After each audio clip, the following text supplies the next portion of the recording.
Oh, welcome to the Sharpe Way show. So happy to have you with me this evening. A little bit past, actually not past, at 7 p.m. See that?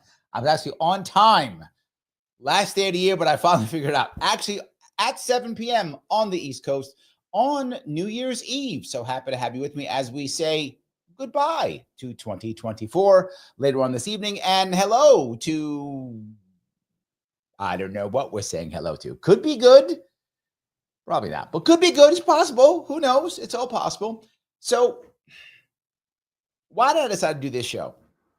Part of me was like, I'm not going to do a show today. Why bother? Scratch it. Doesn't matter. Next, move on. But I enjoy punishing myself. That's number one. But number two, I thought, what was this a year really of? Like, what was this a year of? And here is what I would say.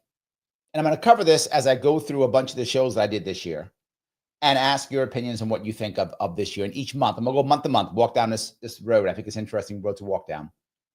But I think overall, this year was kind of a year of four things in my head. It was a year of proxy war. Lots of proxy wars. We weren't fighting that much ourselves, but really was a year of proxy war. And the saddest part about proxy war is most Americans, when there's a proxy war, we don't think there's a war. We think it's not a war because it's not us, so therefore it's not a war. That's how most Americans think. Sadly, I think that's what this year has been. So sadly, a lot of us have kind of just ignored the wars. Many of us have. Many Americans just kind of ignored them. It's also been a year domestically or internally of virtual and sometimes not so virtual rebellion against the establishment. You've seen that politically. You saw it in some of the violence that's happened. You've seen some of that. It's also been a year of kind of like no more shaming and cancel. We don't want to shame or cancel anymore. We're kind of done with that. So a year of that too. It's also been a year of finding out the inner workings of the system, a forced transparency. And we saw that with the migrant crisis. We saw that with a lot of other things about that. So I think really, if you look, those are the kind of four parts that I would say this year was about. Sadly, most of those things were not good. But yes, I think that's true. Generally speaking, yes, I think that's kind of what it was about. And I want to bring up January. January, a lot of people were thinking that this might be a decent year. They were thinking that might be true. I think a lot of people thought people like RFK Jr. was going to make some impact. A lot of people thought that. I think a lot of people were thinking not necessarily negative, but things going to change, right? We had the Israeli-Gaza war. That had to end. A lot of us thought, I thought that the Ukraine war might end this year. I thought that was possible. I thought all those things would happen. But wow, did they not? Did they not? Another good piece that I had from my radio show, if I can pop this out, if I could, from my radio show, this was me talking about how New York was going to do that. I was not very positive about New York at all. Look at bad lighting. Oh my God. Our toilets aren't even new. Yeah. We're doing lots of things that feel good and sound good. Oh my God. One of the things New York State's really good at is virtue signaling. We're amazing at that.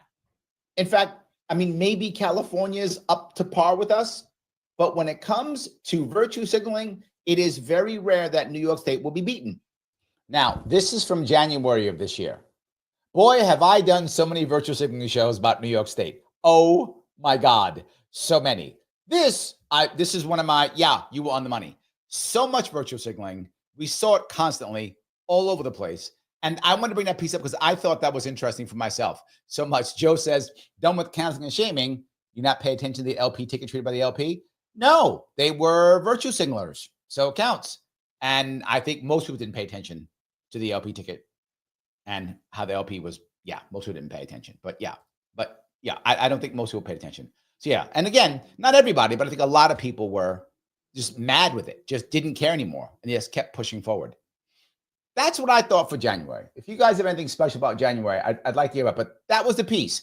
I set us up, in my view, that this would be a year full of no actual answers and full of virtue signaling. Now, to be clear, that's probably every year. Like, so it's not like that was a real, like, hardcore one. I'm agreeing with you, but I'm just saying, while a lot of people are thinking this might be a good year, I was like, no, this is going to be a year full of virtue signaling and no real answers, particularly for New York State. And boy, was it.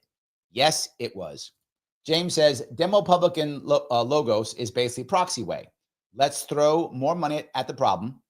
Yeah, logic. I think it means logic. Demopublican logic is basically the proxy way. Let's throw more money at a problem. That should be none of our business. Yes, sadly, that's true. You are absolutely right. Yes. All right. Andrew says, I don't know about you, but I got a feeling of like culture and general trends.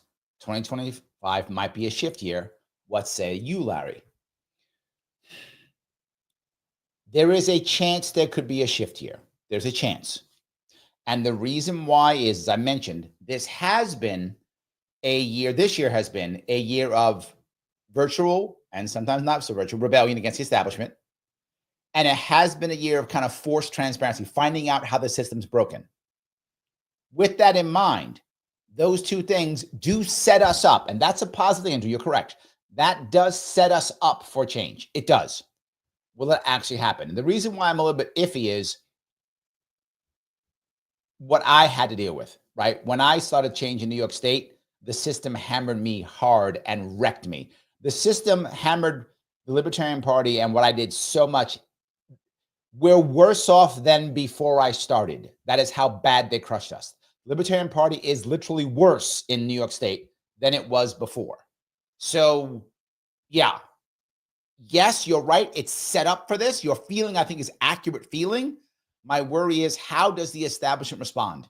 And I have been saying, and you're seeing it now with the Trump administration, or the soon to be Trump administration, he's fighting it too. It isn't just me. It's also anyone who wants to go against the establishment. It is a hard battle. So I get what you're saying. It's set up. Yes. Can the establishment actually, will the establishment let it happen? Or has it been powerful?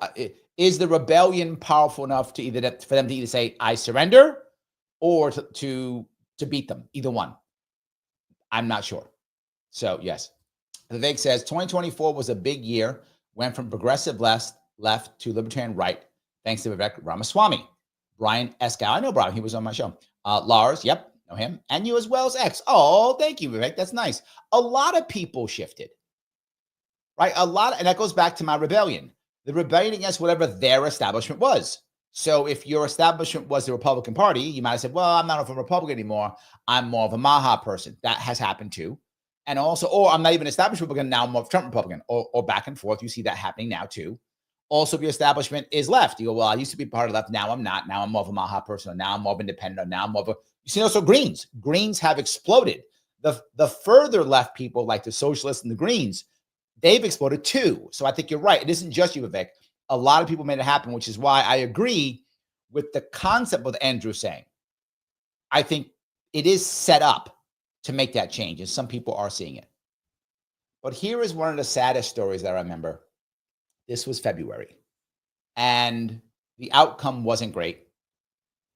This part was kind of fun, but the outcome wasn't great. Some of you remember this. This happened in February of this year, and sadly, the gentleman we're going to see right now is currently serving, I believe, 10 years in prison. This is Dexter Taylor. If you remember this one, a very sad. This part's funny, but it explains what happened. Oh, but one night when you were in your bed, a bunch of armed law enforcement agents stormed inside your apartment. Isn't that true?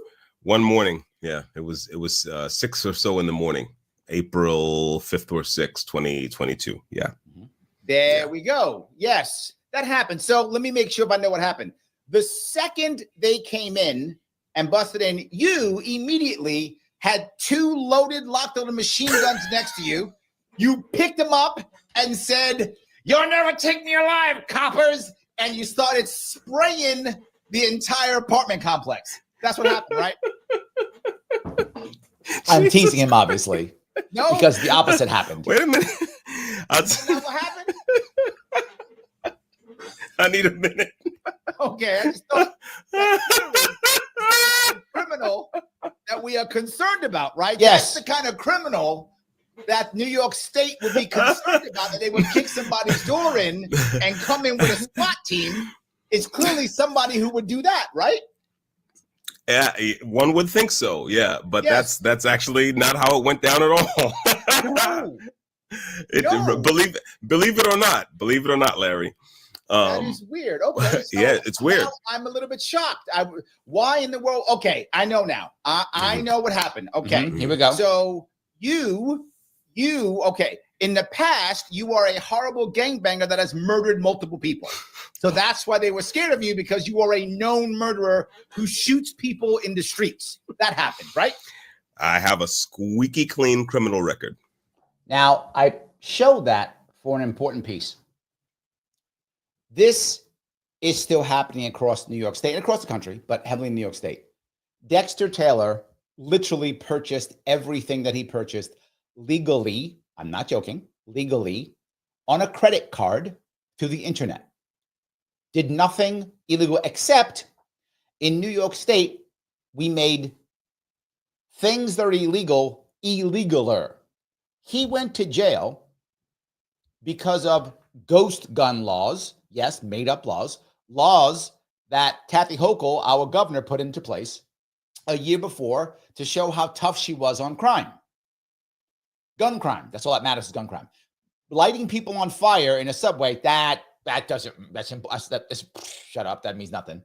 But without question, gun crime is what matters. Lighting people on fire in a subway does not matter. Shoving people into, onto the tracks, which by the way, happened today again in New York City, that doesn't matter. What matters is gun crimes. So he, by the way, didn't sell a gun. He was trying to become a gunsmith, deciding if he wanted to become a gunsmith. So he bought products. He bought stuff so he can put together his own gun to see if he wanted to do it. That he's a tech guy. Is what he is. He was talking, maybe I'll do some gunsmithing. That's it. That's what he did. I'm not making that up. That's what he did. They put him in jail. Not for 30 days. For 10 years. He has a teenage daughter. This is another black man put into jail because of gun laws, and a young teenage girl lost her father. This is a governor who will tell you that she cares about black people. She will tell you that all day, constantly. She will tell you all day that she cares about black people, while she openly, aggressively puts black men in jail, taking the father away from young black teenage girls. I wish I was making that up. I wish this was all a lie. I have been screaming about how gun laws are racist. I've been screaming this for 7 years, and people keep ignoring me. Even people on the right ignore me. They go, well, I don't want to call it racist. You should, because then someone will listen to you. People in cities will care. Yes. Andrew remembers this. Yes, you do. The judge literally said, I'm going to be very clear. I'm not making this up. If I'm lying about a judge, they can get mad at me. They can put me in jail. They can say I have contempt. I'm not lying. The judge in his courtroom said the Second Amendment has no place in this courtroom. The judge said, what she's saying is, for those who don't know, the Second Amendment is the second piece to the Bill of Rights. So the judge said, the Bill of Rights does not exist in my courtroom. This is a woman who supposedly, she said, she is sworn to uphold the Constitution. But the Bill of Rights does not exist in her courtroom. And her punishment was nothing. Not a thing. Zero. Nothing. That is how my New York year started off, and I was not happy about it. And I'd hoped that something would be done. Of course not. He is now currently serving time. Yes, she is now currently serving time. Phil says, where's the New York Rifle and Pistol Association? They don't care. Stop. Please, stop. Stop. GOA cared. I tried to get GOA to care. They did care. They couldn't help as much as they wanted to. They're just nowhere near as big. They're just nowhere near as big, right? But they tried to help. The other systems, sadly, in New York State are basically just arms of the Republican Party. And the Republican Party doesn't care about him. He's from Brooklyn. They don't care. It's New York State. They don't care at all. So, yes. Grace goes on to say the Bill of Rights doesn't exist in most of America. True. True. Yes. James says, so Kathy is getting tough on crime by sending innocent black men to jail over him having guns or 2A? I wonder why that sounds familiar. Hashtag and the drug war. Hashtag criminal justice reform. Yes. Correct. I say this because I want you guys to see this. It does bother me completely. Phil says, are the ghost guns room with us, Kathy? They are. You just can't see them, right? You got this kid going, I see dead guns. He sees the guns everywhere. They're killing people. Yes, 100%. So anyway, I just wanted to make sure that was kind of interesting. All right.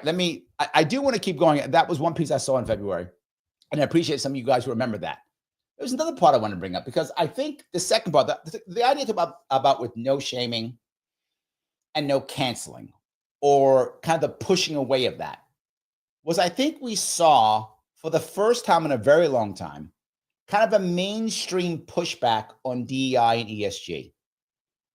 In fact, maybe not a pushback, but maybe a not jumping up and down about it, right? If you go back a couple of years, 2023, even 2022, this was the thing. Everyone had to be ESG, everyone had to be DEI.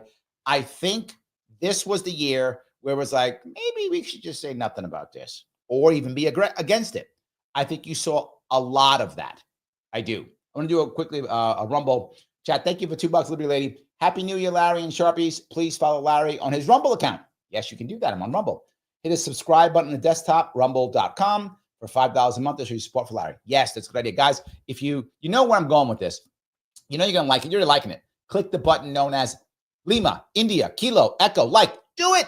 It does matter. Every little bit counts. It lets the Al Gore, the former vice president, Rhythm, the dancer, it allows that to show me to more things. So please do that if you would. In addition, if you can share it or repost it into something else, into a Facebook group, someplace else, please do that. If you have not subscribed, please do so on YouTube. Follow me on Facebook, X, and of course on Rumble. When you follow me on YouTube, please click the all notifications so you get the bell. You got to click that, all notifications. Some of you haven't done that. YouTube goes out of its way to make sure you don't do that so they cannot send you stuff. So you got to make sure you do it. You got to click the thing and then click the bell and then click all notifications. That's how you get it. I found that out recently. That's why I'm bugging you about it now. And of course, you can always super chat me if you want to. You can super chat me on YouTube or rant me on Rumble. Either one. Become a member if you want to. It's $49 per month. Click the join button on YouTube, either Sharpe Way or Larry Sharpe, or become a member on Rumble. $49 per month, $5 a month. Clicking that subscribe button on Rumble only when I am live. All right. So I hope that was clear on that piece. So we understand what we're talking about. Let's see here. Andrea says, I have been kicked off subscribers. Yes. For those of you who don't know, absolutely. Andrea is right. What absolutely happens is YouTube decides, oh, I think you're a bot, and unsubscribes. That's constant. It just decides that. Yes. That's done. That's all. So anyway, I do appreciate that. Thank you for that. So, all righty. Let me, if I could, the idea I talked about was the idea of DEI and ESG. And I feel like there was kind of some pushback that we hadn't seen in a long time. And this was from also a show in February. And I think the rest of the year kind of showed this to be true. My father was around. Right. I say that. I'm not saying it's perfect. I'm not saying it's perfect. I mean, right. America will never be perfect, obviously. Right. So I'm not saying perfection. But if I look at when my father was around, my father passed many years ago, but it was way worse when my father was around than for me. And I think you probably said the same with your family. Your parents, I'm sure, was worse for them than it was for you. How do you handle that when someone tells you that you're crazy when you say that? And I brought this piece up because we would find so many people, and she agreed with this. She's running for office. And she came on the show to talk about that in Arizona. Christy is talking about that. And she ran literally saying, no ESG, no DEI. She ran on that in Arizona, and people paid attention. And that couldn't have happened years ago, particularly as a Black woman. And whenever you would say, people would say, well, things are so bad. And I would say, look, things aren't perfect. You're right. Of course, there's still racism. Of course, there's still sexism. Of course, of course it does. I'm not going to say that it doesn't. But I am saying that you have to at least acknowledge it is way better, right? And for those of you who know, my father, I was raised by a German mother and a Black father. My father, being Black, taught me what most Black fathers teach most Black sons. And her father was Black too. So we brought this up. It's way better. My dad would have been, when he was growing up, my dad grew up in the 40s. Yes, in the 40s. That's when my dad grew up. You grew up in the 40s. He was happy to just be called Black or Negro. He didn't care about anything else. They didn't give him the other word. He was happy with that. Totally happy with that compared to the other words he was called. So again, not saying it's right. You have to acknowledge we've gotten better as a nation. And we often didn't. And this is the point she was bringing up and I was bringing up. I'll say, look at what I've done. So for instance, one of the things I did is I saw the need with fathers. And this is fathers across the board. This is, whether they be, it's more of an economics issue, I think, when I dealt with fathers. So I should say, to start off with, and this is the piece I also want to bring up. Note, she could have gone with race there. She didn't. She went with class. And this is a part that I think also we're seeing that we hadn't seen before. I think we're seeing people more than ever. Still, of course, they go right to race. This happened. More people this year started going to class versus race. And this country, I don't want to sound negative. Like, I know I sound like a lefty in it, but I'm just being honest here.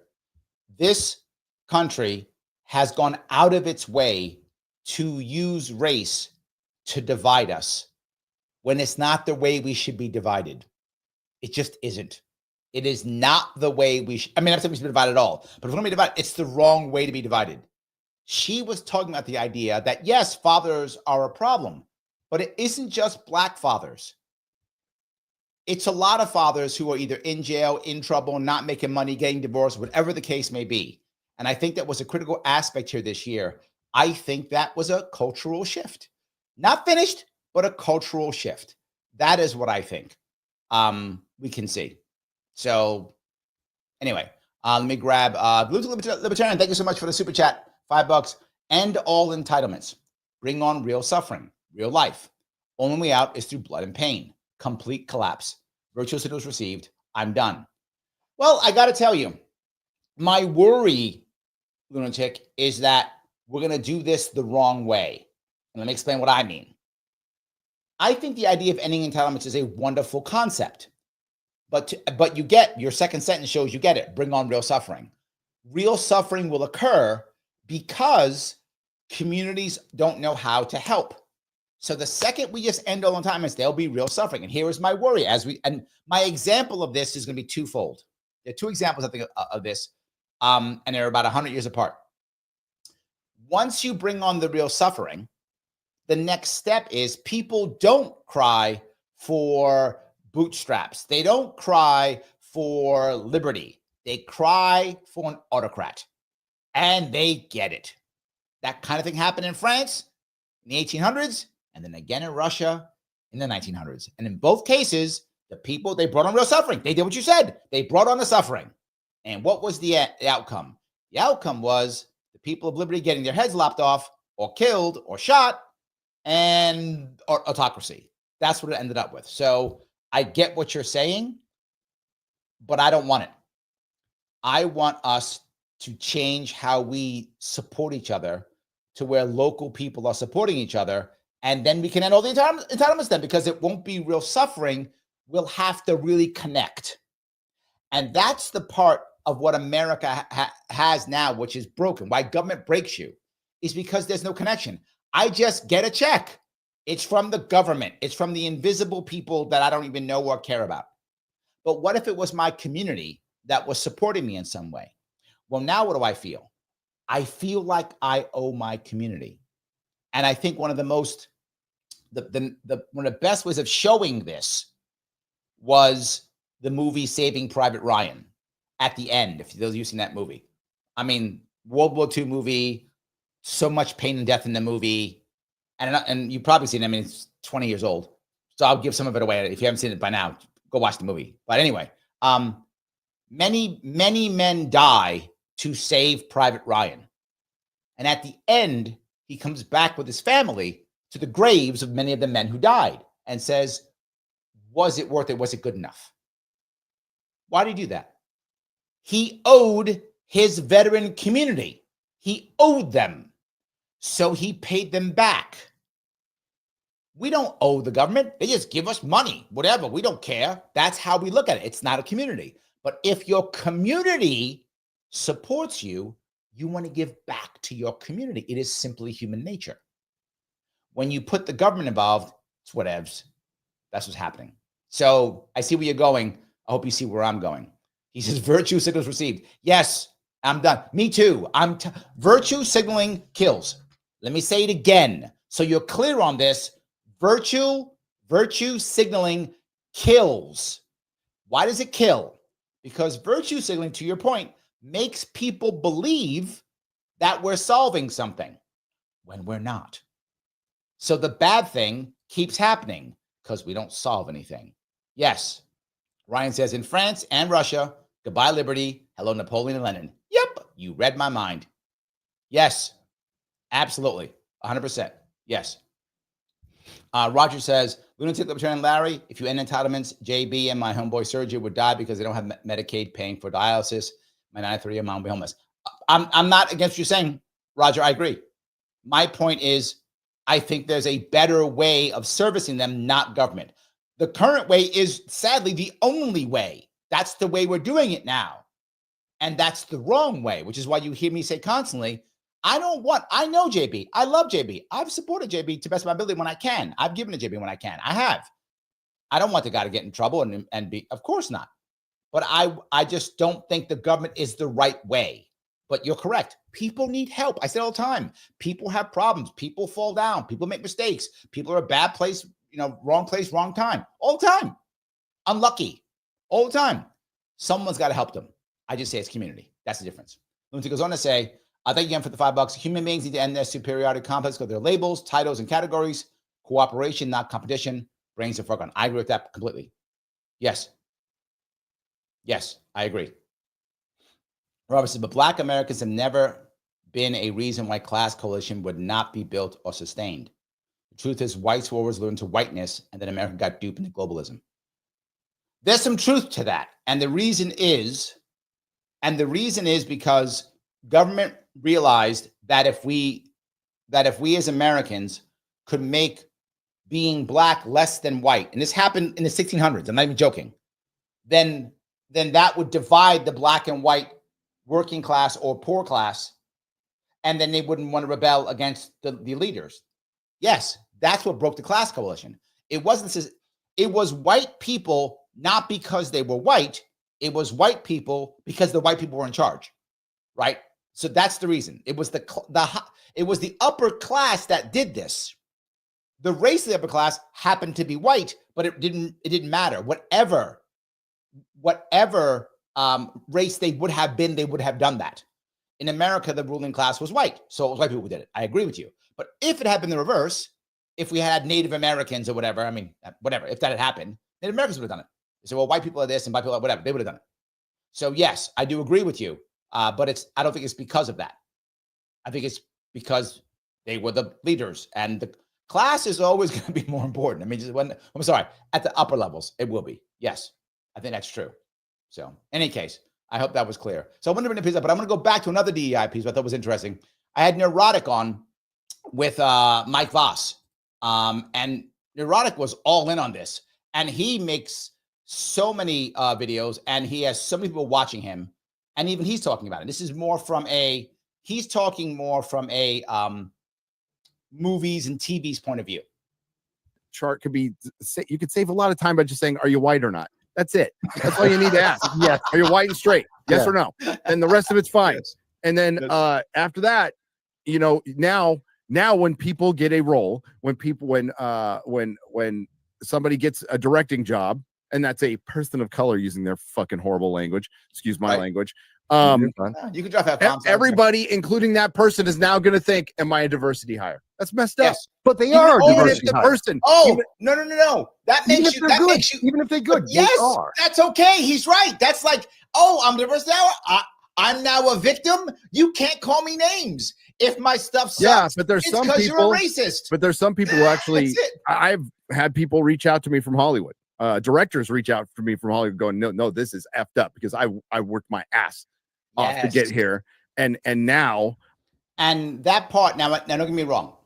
I definitely understand why some people say, "But Larry, you have to make sure that you give people opportunities." Agreed.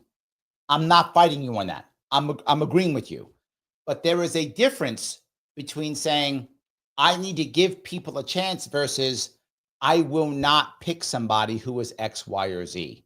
And I think that piece is a critical example. And we're seeing it there. But here's the thing I'm saying, why I think this is changing, why the canceling is beginning to change, while the shaming is beginning to change. A lot of these guys are now losing money. It's no longer working, right? It's not working the same. We haven't turned the corner, right? And that was the issue that I know Andrew brought up. Are we turning the corner? We're set up to, but I'm not sure we're there yet. Ryan, give it $2. Faith, hope, and charity. That would be amazing. That would be amazing. That would really be great. He says, Nerdrotic is one of my favorite channels. Yeah, he's a great guy. I like him. There we go. Mike was there. He goes, great conversation. That was a fun show, Mike. That was a fun show. Mike and I have done some fun shows. We got to do another one. I got to get you back on, Mike. I don't know. I know you're doing a lot of your stuff. I got to get you back on. I got to bring Mike back on. But yeah, we've had some good shows. Mike and I, this year's been good. Me and Mike have had some good shows together. That was another one of our good shows. We've done a bunch of them. So yes. Julie says diversity was happening in the 80s. This part, Julie, drives me crazy. We were on our way already. And I brought this up more than once about that. I may do a show about this because I really do. Yeah. We were there already. I show my daughters who are now, who are 14 and 20, and I show them, some of the things, right? And they're like, oh my God, yes, it was already happening. It was already there. We went backwards. Shin says, Larry, do you give talks at schools? You open up all the time. I talk at high schools. I have a couple. If you go on my YouTube page, I did one at Columbia Prep, Nazareth College, Columbia. Oh, and I've also taught at both Yale and Columbia at the graduate level. So yes, I go to colleges and schools anytime you need me. Happy to do it all the time. Queens, I did entire, maybe I'll put that back up. Go on my YouTube page, put in Queens College. I did an entire hour and a half, 2 hours on libertarian answers for poverty. So I do it all the time. So yes, happy to do it. If you need me to do something, happy to do those whenever you need me to. So, and then want to move on, if I could, until March. And in March, we talked about something that drove me crazy. This was, let me just pick this. I'm going to grab one from this. Let me move on, if I could. I'm going to go to a point. All right. Maybe I'll do this one first. All right. I'm going to do, this goes to how people began to see what was happening in politics and how the establishment just wouldn't get it, couldn't get it, wouldn't get it. All right. If I can grab this one real fast. This one is Hillary Clinton. And I did a review of this on Jimmy Kimmel. When it's Trump versus Biden. This is it. It's kind of me looking at me. I know it's kind of weird, but anyway, here we go. Oh, hold on. I'm sorry. I did screw that up. I don't think I gave you guys any sound. I apologize. Let me see if I can give you guys some sound here. I don't think I gave you sound. Let me give you sound to make sure I do it right. I screwed it up. I apologize. I'm not always the best at this. So let me give you, did it go to, why does it keep doing that? Hold on. I'll do it right this time. I promise I'll do it right this time. All righty. Oh, I got it. Here we go. All right. Right. When you get this answer is, hold on. Let me see if I get through. I might have gone too far. A seasoned politician, right? Been around this game for decades. So when someone asks her a question like, well, when you get this, right? When you get There's I was in a bunker then. only two options. What do you say? Clearly, she'll have some kind of nuanced, specialized answer. Of course she will, right? Get over yourself. Those are the two choices. Yeah, I love that. Right? And good. you know, And Jimmy Fallon's like, yeah, good. So her answer is get over yourself. You don't matter. Us elites, we're the ones who matter. We have given you the two people that we have decided to be true. These are the people you deserve. Get over yourself, you plebes. What is wrong with you? I have given you the command, do as I say. This type of privilege is insane. And she yelled at it. And here's Jimmy Fallon. Yeah, good. Yeah. If his nose was any further up her ass, he would be smelling her tonsils. That is how far it is up her derriere, without question. He's clapping. Oh. Now, the piece, the reason why I brought that piece up is that's mainstream, right? I mean, and that's falling apart too, which again, the idea that I brought up earlier, the idea of rebellion against the establishment, a rebellion against the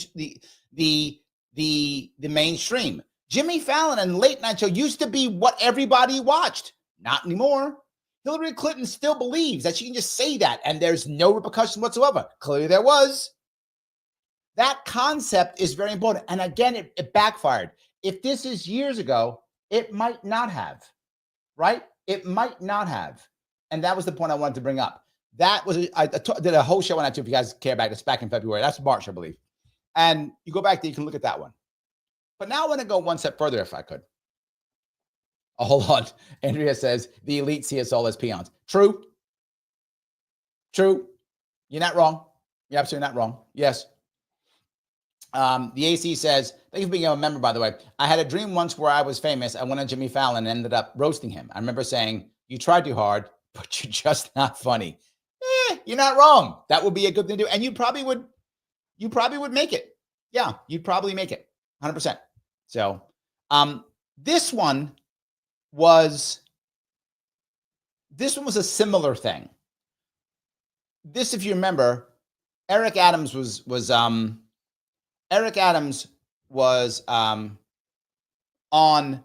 The Breakfast Club. And I did a little bit of chat about that too. And I want to cover that one real fast too. Again, showing what I think is a common themes that I brought up for this time. He says he is far left. He said so on CNBC after the election. He thinks we got. He actually isn't. He said that to keep those people happy. He isn't far left. He's left. He's Democrat. But he's much more establishment left than he is far left. Olay is far left. He's much more establishment left than Olay is. I mean, it's not even close. If you listen to, and I bring up, Olay is on there, and Olay roasts him horribly. And you think, wait a minute, this isn't supposed to happen. According to the rules, they're all left. According to the rules, Charlamagne is left, Eric Adams is left, Olay is left, and therefore, it's all good. They're all going to love each other. No. Charlamagne has fought against the establishment. Olay is further left. As I said, the far left has also left the Democratic Party. Olay is a perfect example of that. Yes. Her talk, she's far more left than he is. Yes.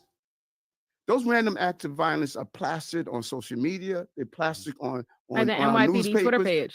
They're plastered on everything. She's not wrong. People begin to believe that, I'm living in a city that's out of control. We are not. She made a good point. Okay. We are out of control. That was the piece I want to bring up also. Rebellion against this. We don't believe him. I want to say it again in case you don't know. They set a woman on fire in the MTA. We're kind of out of control. They just push a dude in front of a train. He didn't die. He's in critical condition. He actually survived getting hit by the one. That happened today. Yes, that happened today. AC says, Larry, please, Adams was Republican. He changed parties because he couldn't win as any other Democrat. Honestly, won because progressive votes. You're not wrong. You're not wrong. And this is my point I bring up constantly, AC. You're validating my point. Most of the people who run, not all, most of them, though, they aren't actually Democrats or Republicans, right? You saw the comment there. I'm teasing Mike because he was wrong on that. Mike's one was, he's a lefty. He's not. Most of them aren't. They are whatever gets them elected. He's the perfect example. Bloomberg was a Republican. Same thing. Eric Adams, a Democrat. But my point was, most people are that way. I agree with you. Second piece, though, is, again, this piece that you would see, it's not what's supposed to happen. What's supposed to happen is 3 Black New Yorkers are all Democrats and they all love each other. But that's not true. And I'm agreeing with you. It's not true. Not every Black person thinks the same, clearly. And more people are fighting against the establishment than I've seen in many, many years. Yes. Andrea says, didn't someone try to light a man on fire in New York City? Yes, another one tried to. Yes, 100%.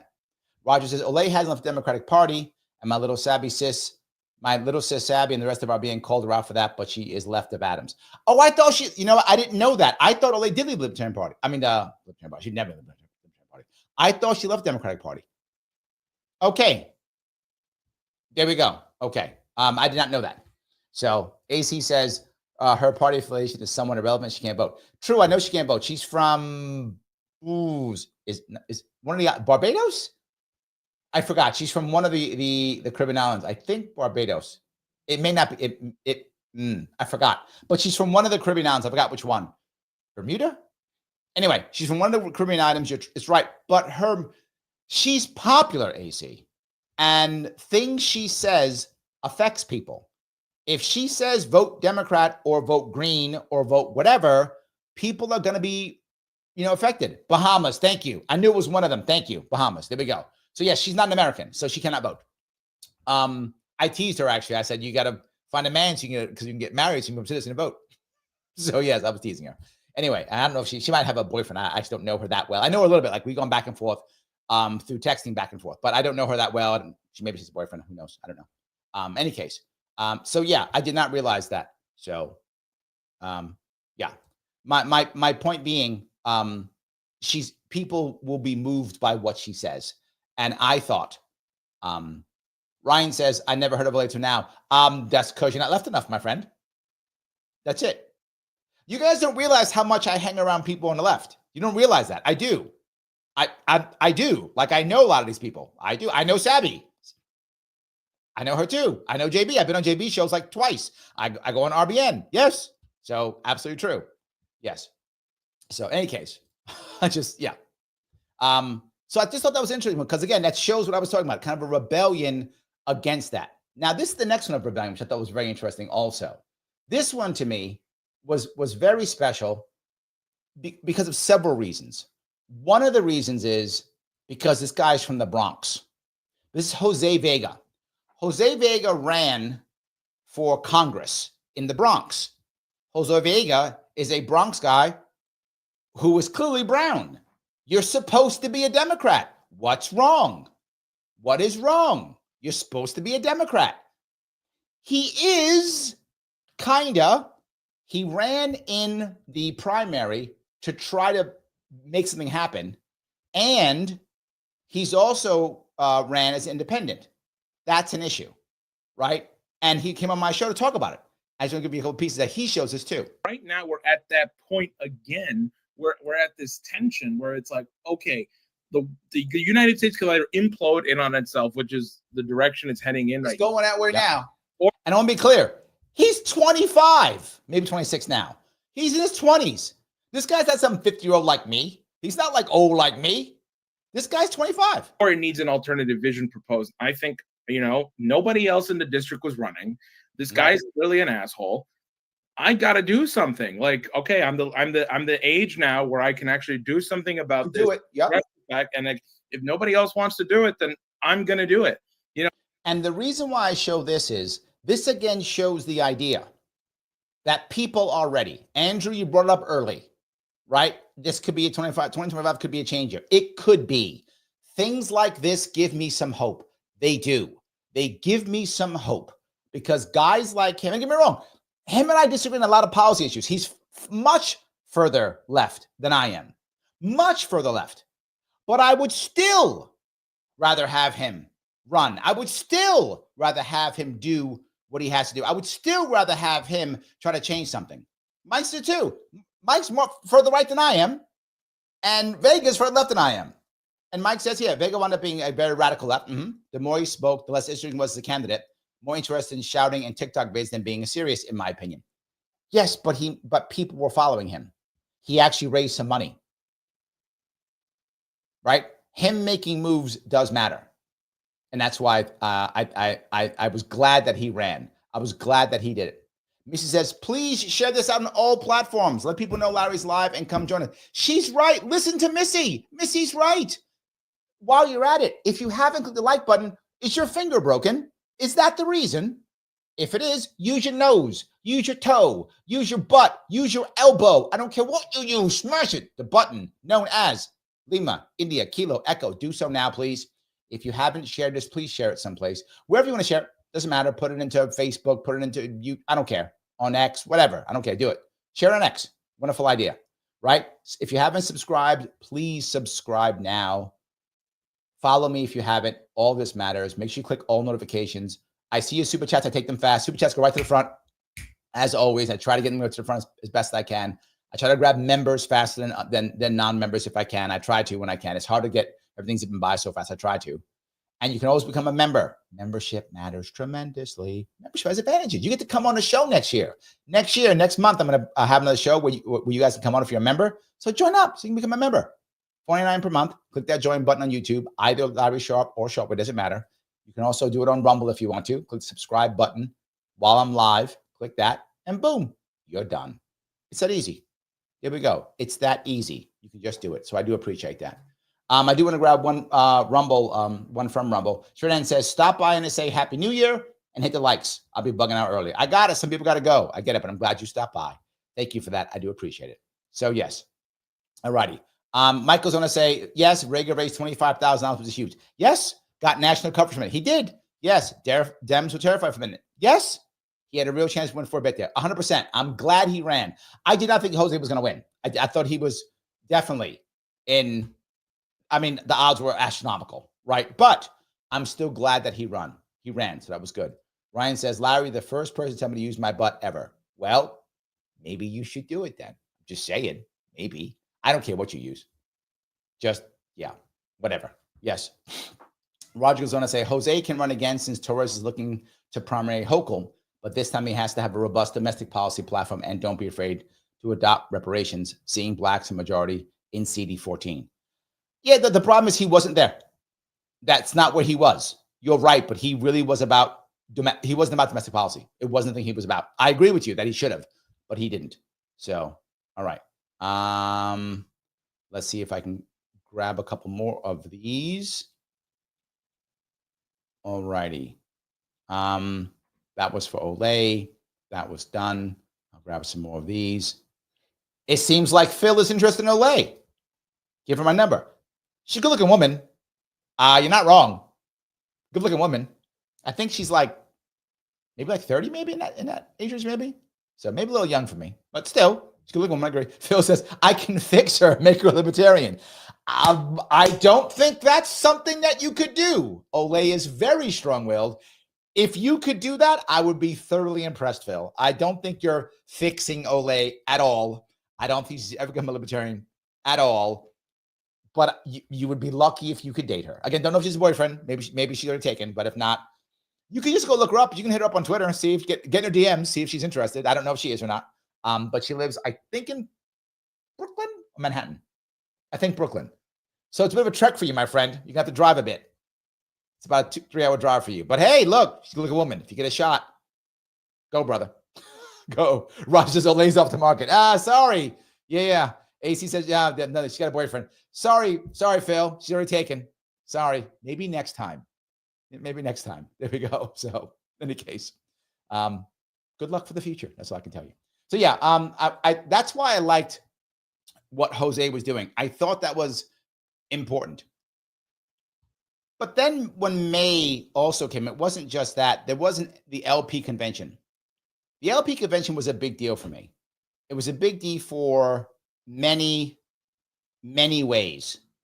Because, of course, I ran. And I wanted to be the VP nominee. And I'm going to give you a chunk of what I put there and what I talked about here, if I can.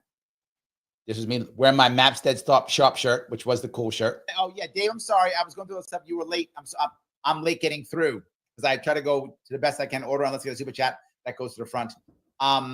if he doesn't. Yes, as I mentioned, I would support a libertarian candidate, but why would I want to be the VP to go around the 50 states to meet libertarians who are going to vote for you to get 0.5%, to lose ballot access in 30 states, to come in 5th? Now, why did I say that? That was May. And people were saying, well, Larry, you can't just run with Lars Mapstead. You got to run to be the VP no matter what, or run to be president. And I was telling people, why? It is a waste of time, waste of money. Not that I'm mad about this. I'm not angry. But my point was they were all doing the same thing. All 50 states, cross the states, blah, blah, blah. They all do it. And it never works. It never has any value. So I ignored it. I'm not here to do a vanity run. I'll pass. And I said, literally said, you heard me say this was in May, get 0.5%. What did we get? 0.5%. Come in 5th. What did we do? We came in 5th. We didn't lose all the ballots to all those states. That was exaggerating on that one. But 100%.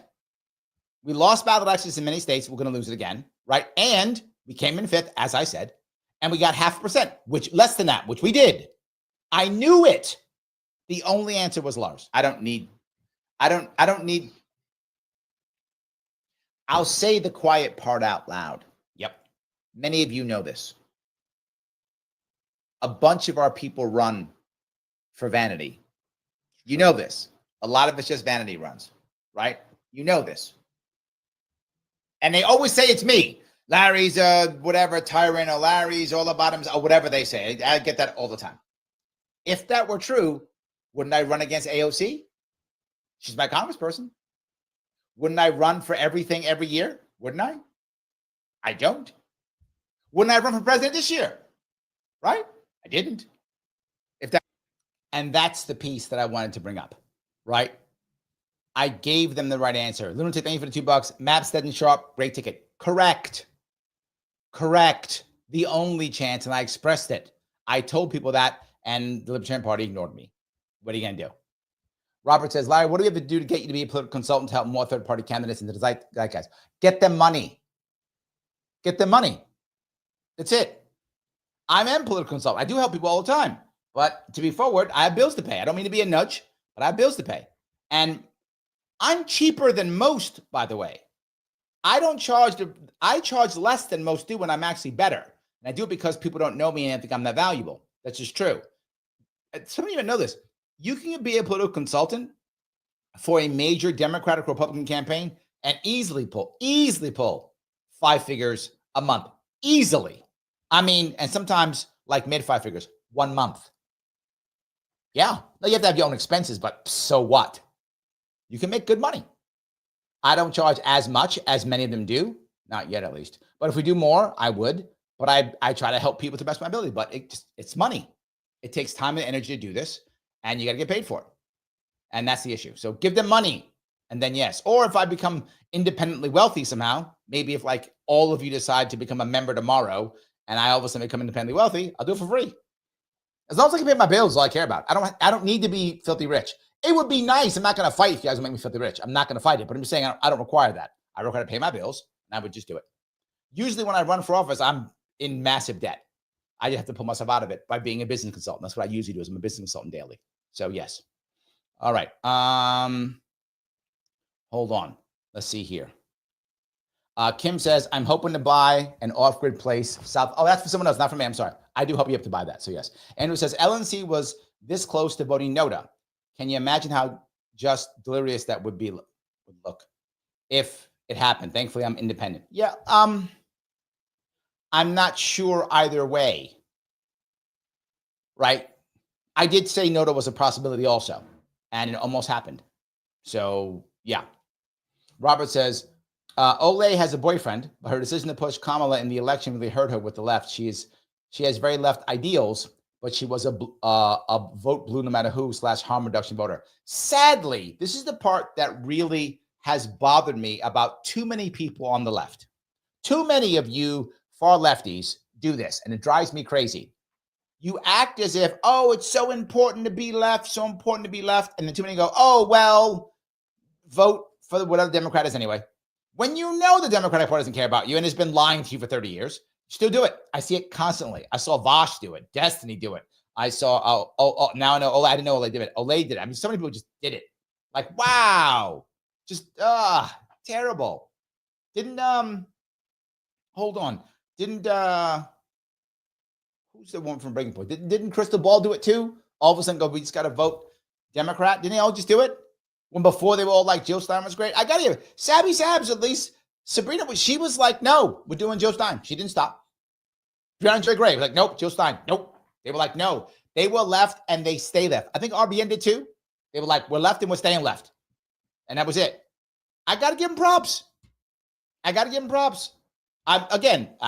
sometimes the vote becomes a virtue signal vote. I get it. I've done it too. But when you got nothing else, what are you going to do? Phil says, I heard Spike talk about the challenge of having a divided ticket behind the scenes. Yeah, it can be very challenging, 100%, which is why you want to have a united ticket. You do. But we don't do that. It's not how we work. So I'm going to get it. I'm going to get a united ticket, or I'm not going to run, to your point, Phil. I'm not going to run a terrible, broken campaign. I mean, not purposefully. 2022, sadly, I did, but that wasn't on purpose. I just got my ass kicked. But I didn't purposely do it. I'm going to try to run the best campaign I can. So, yes. Paula says, you were right that one gold state in the presidential election would get us all the press in the world. I'll go one step further, Paula. And this is a part that makes me angry, that I have some issues that I got to deal with my own PTSD over this. And I got to work through this. My issues. But I get triggered on this often. If the LP had pulled its head out of its ass and listened to me, LP didn't listen to me in 2016. I was right. Didn't listen to me in 2020. I was right. Didn't listen to me in 2024. I was right. Why? They don't care about right. They care about virtue signaling. I told them to pick me and Mapstead. If they had done so, Lars himself was going to put $1 million of his own money into it. Not just that. Lars has rich friends, and idiot libertarians go, why don't you just give Chase the money? Because Chase's plan was shit, and I told you it was shit, and you didn't want to believe me. Chase not. I asked other people, would you want to do it? They went, no, that is dumb. We got to do 50 states. All of them said that except Lars. That's why I wasn't going to run with any of them except Lars. His friends were going to throw money away. They're not libertarians. His friends liked him and his plan. So they would have given him money because they were his friends. He's a wealthy guy with wealthy friends. We would have easily raised $5 million. Easily. Probably a whole lot more. Because I would have raised more money. With that ticket, how much money I could raise with that ticket? I could have easily raised, on my own, I could have raised $3-4 million. Just myself, I could have raised it. With his ticket, of course I could have. Not just that, he was focusing on two areas, Maine, and the one district in Maine, and the one district in Nebraska. And the one district in Nebraska, Paula, was actually won at the Senate level, which is the state level, statewide race, that district was actually won by Dan Osborne, who was an independent. If RFK Jr. had dropped out, which he did, all that money and time and energy would have come to Lars Mapstead. Yes, a whole lot would have come that way. And he would have won that gold city. He would have won Omaha. The Libertarian Party would have won Omaha. We'd have a gold piece in the middle of the goddamn map, a big gold chunk right there. We'd have one electoral vote. Libertarian Party would have won an electoral vote this year and would have gold in the middle of the map. Nebraska, the best place to have that little bop, boom, would have been right there. We threw that in the garbage because Mises caucus sucks or COC caucus sucks or whatever. I'm going to stop getting triggered. But yes, that's what we should have done. I was correct. Grace goes on to say, Paul Upside goes on to say, Larry may be a tyrant, but he's right. It's true. So yes, it's true. Yes. Mike says, consultants for the majors can easily get $15K a month. 100% true. Yes, he's right. Easy. Easy $15K a month. Yes. Happens all the time. All the time. 100%. So yes. Anyway, so we could do that. That's something we should do. Let's work on that. If they get some cash, we can do it. Yes. Roger says, Robert is so right. You know only me and a few others like Arby and Sabby. Hold on. What did he say? Hold on. Okay. Yes. Yeah. 100%. Yes. All right. You know only me and it feels like Arby and Sabby. Is that all I know? I don't know any others. You might want to go back and look at some of my shows, my friend. I've been on a couple shows that aren't you, RBN or Sabby. You might want to look back. I'm just saying. You might want to. That's all I'm saying. Might want to look back a couple. So anyway, let me go to the next one I'm going to bring up. This one was the one about cannabis management. I had brought this up 1,000 times. It's another one from New York. I know do a lot of New York stuff. I am a New Yorker, do a lot of New York stuff. But this piece happened also. And this, I think, was June. See if I can grab this one real fast. This was June. What, did not pop up? Hold on. Let's get this thing to pop up. This was June. Applicants who are required to apply with a lease, a paid-for lease. So you can't apply unless you have a paid-for lease. Yep. They get to inspect your place. You can't do it out of your house or building. You can't do it that way. You must have a paid-for lease. You must support large landlords. You must support that whole piece. I just brought it up because we watched the cannabis whole piece fall apart. I had talked about this when it first started. I talked it was going to be terrible, like it was going to be terrible. And it was. Government is not required for cannabis. We saw that to be true. If you're going to legalize cannabis, regulate it like onions. I said it in 2018. I was right in 2018. Finally, at least we saw in 2024. We finally saw it. We saw in 2024, we finally saw people realize this doesn't work. Just leave them alone. We finally saw that. That was the piece that I enjoyed about that. We finally saw that she had screwed it up and we had to fix it. Finally, of all this time, that part I thought was amazing. Next thing, I want to know, this was the part that I remember. This part was me back on my radio show. I know I do a radio show a lot. I know I do it every week. So this is another piece. This was me talking about how New York actually makes crime easier. How what we did was make things actually easier.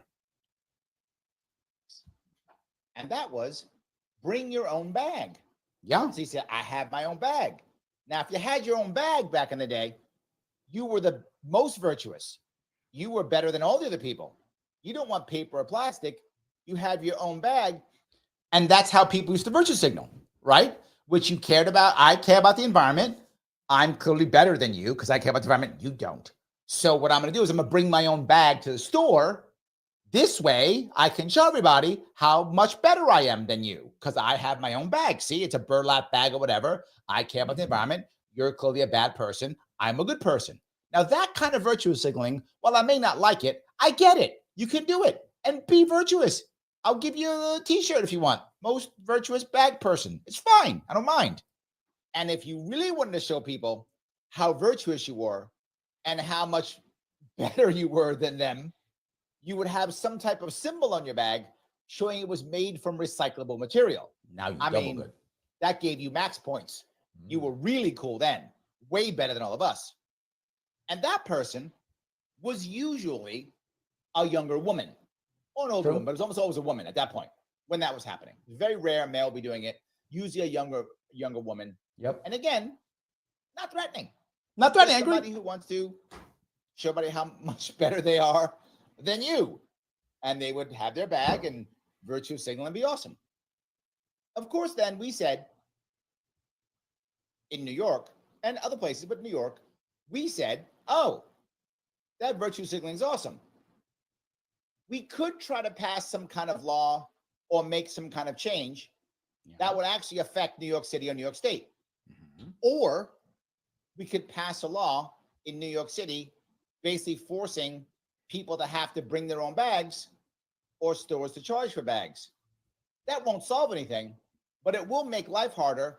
And we as a city can virtue signal and show how cool we are. Win-win. The city gets the virtue signal and life is harder. Awesome. Without solving anything. And no solving anything. And the city council in New York City said, great idea. Let's do that. We can virtue signal, solve nothing, and show people how cool we are. This has been New York State for years, but for the first time this year, I think people started to recognize how this doesn't work and what garbage it actually is. And they did it. So now people walk around, lots of people, without, with their own bags, in the stores with their own bags. Okay. Well, then lockdowns came. And then they said, well, we could follow the older Asian person model and let people wear masks if they want to. Or if they want a virtue signal, they want a virtue show how cool they are. I'm better than you. I'm wearing 4 masks. Therefore, I'm better than you because you're only wearing 1 or none. So clearly, I'm a better person. They could do that if they want to. That's fine. Or we could basically mandate it and force people to do so, take away their licenses and such if they don't. And then again, we can virtue signal. Again, solve nothing, make life harder, but virtue signal with a simple law. And they went, it's a great idea. That's as good as that bag thing. Let's do that too. And they did. So now we got people wearing masks and carrying bags into stores. What could go wrong? And what went wrong is massive crime.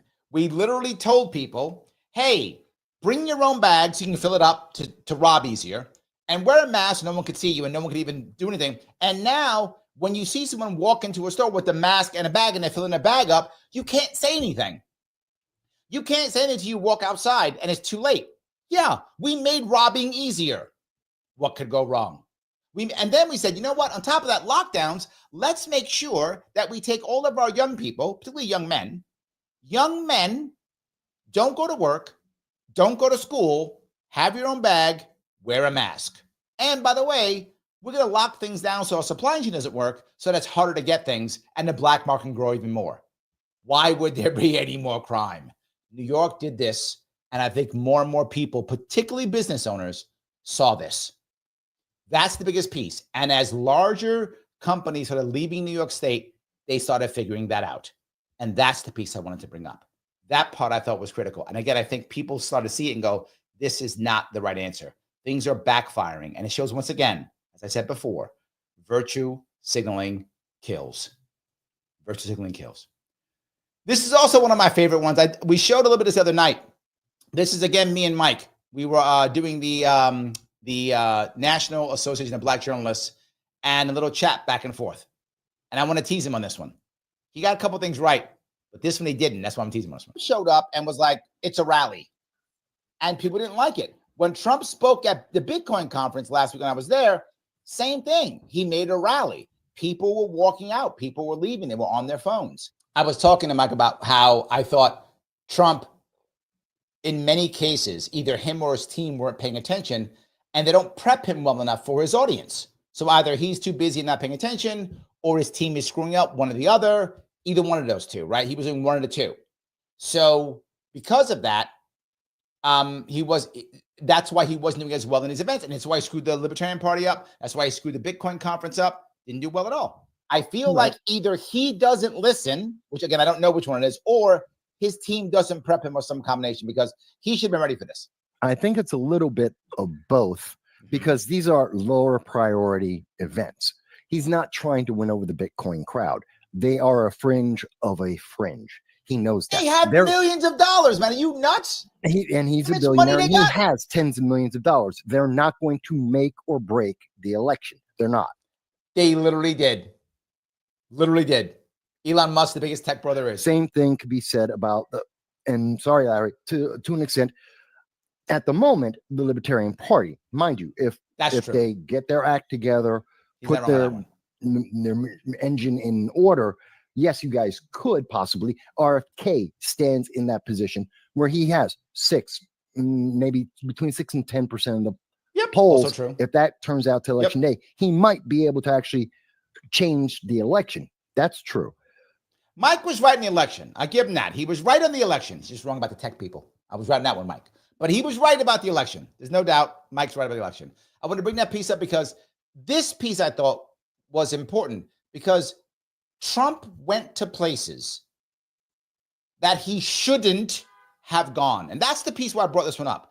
This is the piece that this is the rebellion piece I keep bringing up, right? The shaming piece I keep bringing up. Trump went to these places and they tried to shame him and he did not care. He was like, no, go to hell, didn't care.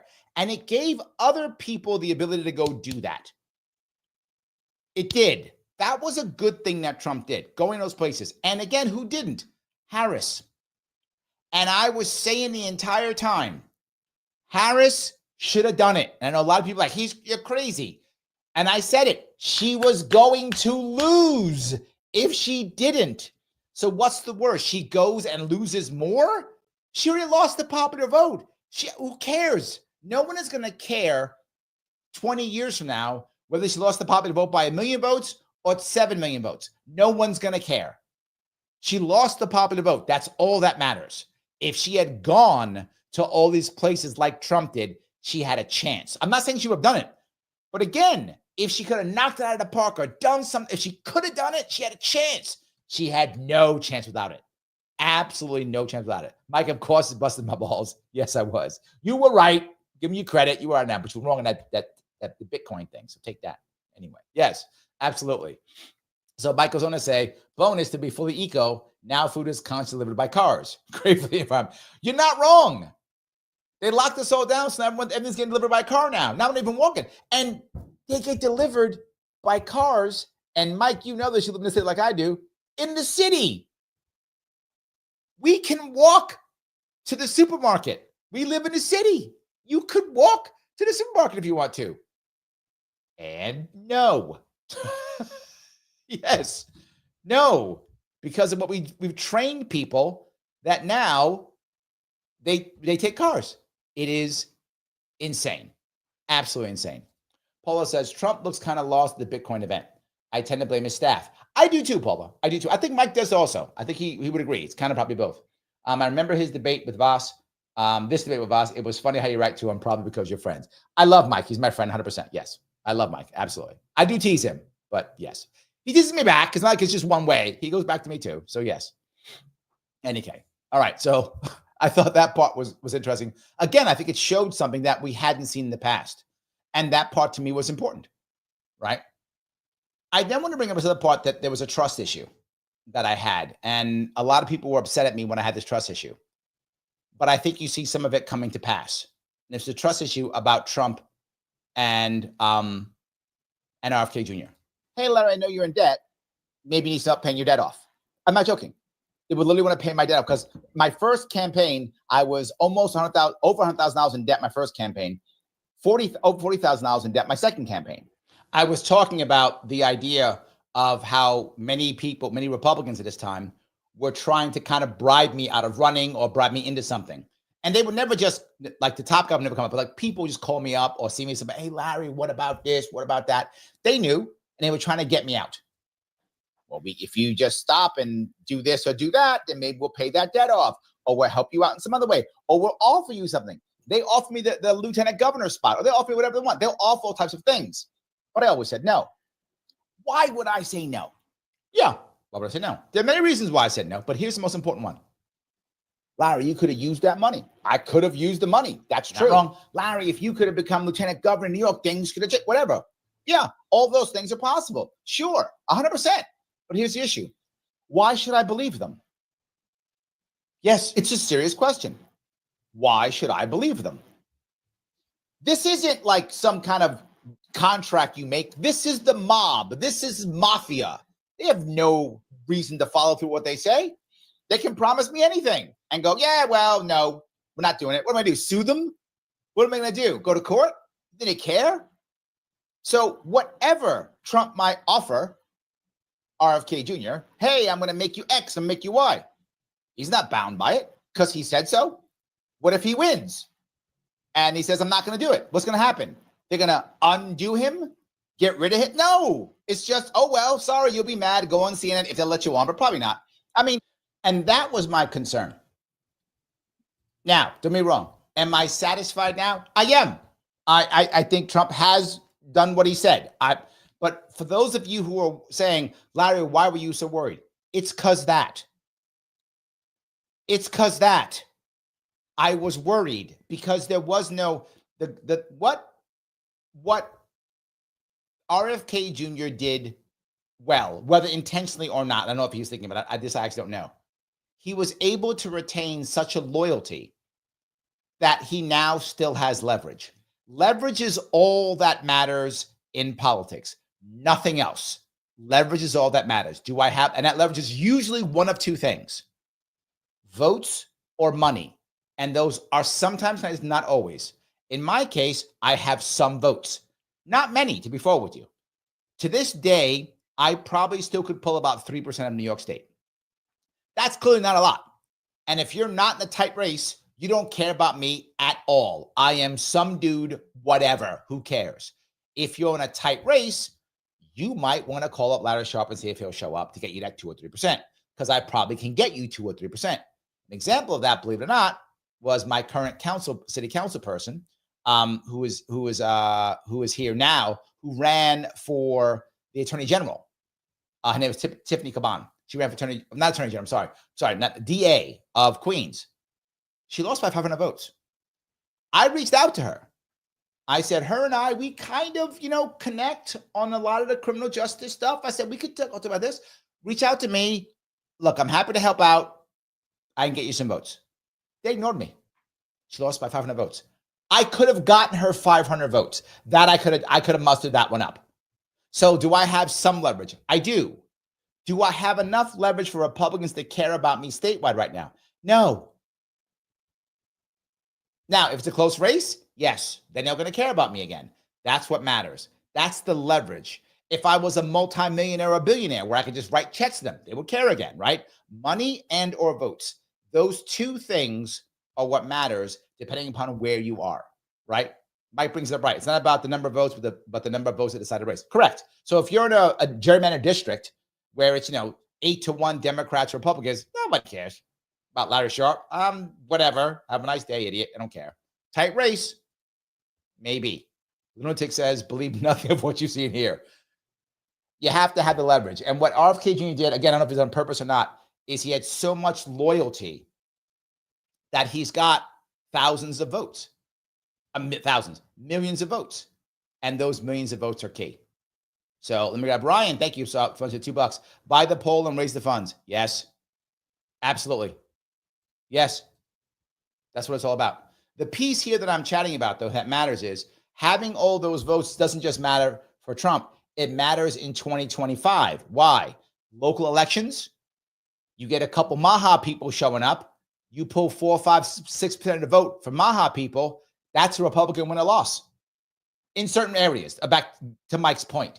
If you're a gerrymandered district, it's irrelevant. But what if you're in a tight district? That matters. And then 2026, what if he's got to replace some of the people he takes, either in a 2025 special election or in a 2026 election? Throw some Maha people up there.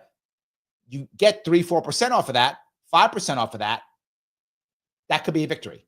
So RFK Jr. really is going to be able to make that happen. So in any case, Phil says, a pic of RFK Jr. is going to be on my fridge. Most of the health reasons, losing for Bobby. There we go. You got to get super hot so you can take Olay away from her boyfriend, Phil. You got to get all super hot and buff. You got to become a stud, right? You got to be a stud like RFK Jr. Become that stud and then go take Olay away from her boyfriend. That's it. We'll see. We'll see if we can get a Roger to hook you up so he can go meet Olay and steal her away from her boyfriend. All right, Roger, that's your job now. Just when he gets buff, you got to go help him out. That's it. So yes, some politicians are figuring that out. Yes. So that piece to me, I thought was kind of important. Why did I think that way? Why did it matter? It was because of that. The next piece I'm going to bring up is people are starting. One person who's going to lose shine. She's losing some shine. And that's AOC. And she's losing shine because people are seeing that she's selling out. That's the piece. They're seeing it. And this is a part. This I think was from September. Recently about Joe Biden's issues and the problems with the Democratic Party because she has criticisms. She does. She said that. she has criticism. So see if we can find it here. All right, here she is talking about this stuff. Here we go. People this get is me. Yeah. The straight truth. She's gonna do the straight truth. I feel like there has been a lot of smoke screens that have been going on about this, and that people have not been getting told the full story here. Took her that long to say just that piece, but it's fine. Look, we're in the right track here. Keep going, homegirl. I'm with you now. Now, okay, maybe I have misjudged you. Keep going. And tell me. Tell me. Want to put all my cards out on the table because I don't know what's going to happen. Well, that I know. I'm telling you that as who I am. Yep. I don't. Now, I don't watch these again, right? I watched these once, and I don't watch them. In fact, I don't watch them at all. I do it, and then I never look at it again until some of this happens. And me now looking at this again just makes me realize, damn it, she's terrible. A member of Congress, sitting chair of several committees in Congress, one of the most popular Democrats in the entire country. And she's openly saying, I have no clue. I have given you better information than she has. I do not have a crystal ball. I don't know what's going on, but I believe that you all deserve to know what I see in this moment as I see it. And in this moment, wow, this is Harris level communication. I'm gonna take you. Okay, take me through my thinking, and if That's you dangerous. disagree with it, and if you think it's terrible, and if you think I'm wrong, that's fine. But I at least want you to know what I see, and we can all come to our own conclusion. She spent 2 minutes saying nothing. All right, Keep so let's going. get into it. Let's do it. We saw. Did you think about any of this before you said it? Like, did you think about any of this before you said it? I think no. What, 2-3 weeks ago now? I just roasted her. So that was, if you want to watch that video, that's from September. I just roasted her. It was just bad. She was just terrible. I can't watch it again. Liberty Ladies over on Rumble asking, I was wondering, Larry, how you felt about watching your videos back. I don't like watching myself again. I know some people say that I actually don't. And I produce a lot of content anyway. So like I produce at least 8 hours, if not more, of live content every week. Sometimes I produce 12, 14 hours. Sometimes depends on how many hours I do it. There have been weeks when I produce 16 hours of live content in 1 week. If I rewatch it, I lose 2 days of just watch. So I don't rewatch my stuff. And I try not to watch these things either, which I probably should have that last time. But anyway, I try not to. I try to just do it off the cuff so it can be funny, so it can be interesting. So I'm kind of sharing it with you. If I go through things, I'll often like just zip through it quickly to get chunks, just so I kind of get the gist of it. I'll literally go click, click, click. Yeah, that's a good one. Use that. Click, click, click. Good one. Use that. Because I don't want to go through the entire thing because then it's not new for me. So yeah,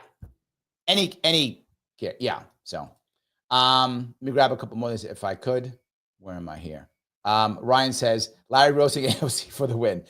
If you want to watch that one, just go to my YouTube page and click in AOC. You'll see that one. You could just, I roasted her in two. She had two different TikToks. I roasted both of them. It was, bad. Andrea says, AOC, I slew words together and say nothing with substance. Correct. She just wants to say stuff sometimes. And she says, well, you guys have to like me because I'm the Democrat. No, we don't have to. We don't have to. Yes. AOC is a shallow pool. Sadly, right? And I say this sadly because you may say, but Larry, you're not a Democrat. Why would you want AOC to win or whatever? I'll tell you why. Because I believe something, and maybe I'm wrong. I believe that when she first started, she honestly thought she was going to make a difference. I believe she thought that. Why do I say that? Because for her first run, her and her team busted their asses. They knocked on my door. They knocked on every door. I saw them in the streets. Tiffany Caban was on her team, and Tiffany Caban still busts her ass. Again, Tiffany Caban's a member of the DSA. I'm not a huge fan of her policies. I'm not. Doesn't mean I don't respect her work ethic. Tiffany Caban is in the community trying to meet people. She is. Work ethic is there, right? I'm prepared to give credit where credit is due. Not happy with her policies. It's fine. Respect the work ethic. AOC's first work ethic was very impressive. And I thought she really was going to try to make something happen. And now she's basically given up to whoever and just doing whatever. And I just want to be powerful. She has completely sold out. So, yeah. Lunatic Libertarian, thank you for $2. RFK Jr. equals idol worshipers, still screwed. let me give you a yes, but. Let me give you a yes, but. Yes, but in this current system, until we change it, if it gets people to move forward, it's okay. I don't want idol worship. What I want is a face to a movement, if that makes sense. Humans still need a face to a movement. Do I want you guys to worship me? I do not. I'm not joking when I say that. I'm not joking when I say that. Those who know me well, Mike is one of those people. Those who know me well, Missy, one of those people who know me well. I don't like people just telling me I'm right. Mike will tell you that. Mike tells me I'm wrong often. I don't surround myself with those people. Now, some people do because it feels good, and they're not wrong, lunatic. It does feel good. The truth, it feels good when people around you just constantly tell you you're right and you're awesome and you're cool. It does feel good. It's just not helpful, and it doesn't get the job done. I know this as a business consultant. I know it as a politician. I know it running PACs. I know it. It's not the right answer. You want to have people who say, hey, Larry, I love you. I do, but how about this? How about that? Some people still think I'm some guy who just loves, vanity projects and love getting my butt kissed and stuff because they would. But people who actually know me, that's not who I am. I actually believe that. I learn, I change, I adjust. I listen to my team. You guys see me do stuff I don't want to do because my team tells me to. So yeah, if they would just worship me, they'd just go, Larry, whatever you say, you're so smart and so awesome. And that would make me feel very good. And I'd have a worse show. So I'd feel good and have a worse show. So I'd be virtue signaling, I guess, and same idea and nothing done. So yes, but with a but. That's what I'll say, lunatic, with a but. Yes. Roger says, losing shine, you're 4 years too late. Well, hold on. Yes, but no on this one. I'm not 4 years late. I saw her losing shine years ago. I talked about it. But to the mainstream, that's actually happening now, Roger, for the mainstream. She's losing it now for mainstream Democrats. Well, now, this year, last year, she started losing her shine with the mainstream. But you're right. People who pay attention, you're correct, years ago. I've been talking about it for years, how disappointed I was in what she was doing. I've been talking about it for years. But I think the mainstream, she was still that shining star for so many of them, still that person. It really starts to happen. So he goes on to say, you're 4 years late. AOC left the left with two major things, the CARES Act and the Gaza nail in a coffin. Yes, correct. Yeah, absolutely. That's my point. Restio now catching up. Yes, and I mean that for the mainstream, Roger. Thank you for the $5, by the way. Yes, I mean that for the mainstream. The mainstream is catching up. That's what I mean. So, yes. Phil says slew cream. Yes, she absolutely is doing it. 100%. 100%. So, Ace says, did y'all see her after 1-6? Yeah. Yep. Phil says, game respects game. Very sharp, probably. I can give people credit where credit is due. I'm not one of those people who just goes, because someone makes me angry or because someone disagrees with me, it doesn't mean I have to say they are all the bad things. They're everything bad. No, they still can have good skill sets here or there. I've said by Hillary Clinton, terrible person, bad politician, but the woman can project strength. She's good at that. She has no charisma and does never project warmth ever, but she can project strength. And that can be tough for women, particularly women who are of her age, who were raised in an era where you weren't supposed to project strength, right? Younger women, it's easier because they're raised in that. She wasn't. She's in her 70s. And she can project strength. Harris is younger than her and cannot project strength at all. Harris can't project strength. Hillary can. Again, you can still not like her, but I give her respect. The woman can project strength. She does that well. When she can do that. She's good. She has the same strength that Margaret Thatcher could present. She can present that strength. So can Hillary Clinton. Again, never going to vote for her. No charisma. I give people credit where credit is due. That's all I'm saying. So, yes. All righty. Let's see if I can keep going on here. Roger goes, not a fan of AOC's policy either. Goes in everything we help her put in office for. No heroes, we need citizen battle initiatives. Agreed. Yes. All righty. Phil says, RFK Jr. is Batman at night. That's why his voice sounds like that. That's cute. I like that. Joel says over at Rumble, he says, heard AOC say a thing I agree with. she can be right on things, and so can everybody, right? She can be right on things. Absolutely. It doesn't mean I want to vote for her, right? So, oh yeah, force the vote. I remember that force the vote, Roger. I remember, yes, that's right. She backed down on that too. You're right. Yes, she did back down on that. People, yeah, I remember that. Yes. Limited, thank you for $2. From CB to a Marine, Semper Fi and Happy New Year. Oh, thank you, my friend. I didn't realize you were CB. I didn't realize that. Nice. CB, by the way, is naval engineers, for those of you who don't know. Naval Sea engineers. So for those who don't know that. So thank you for that. I do appreciate that. So yes.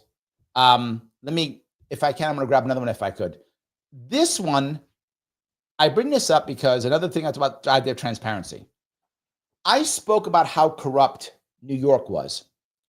And I spoke about it on how when Eric Adams got in trouble for taking money from the Turks. Remember that? My mayor, Eric Adams, got in trouble for that. And I said, it's the norm. We all do it. Nepotism is the norm. Taking money is the norm. All that stuff, right? They're all the norm. People are like, that's not true. That's not true. I got on Breaking Points, if you remember, talking about it. James Lee piece that we did. It's like 45 minutes, whatever it was. I spilled it all.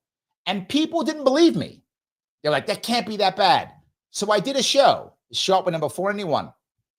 And I said, it was a response. And I gave the receipts.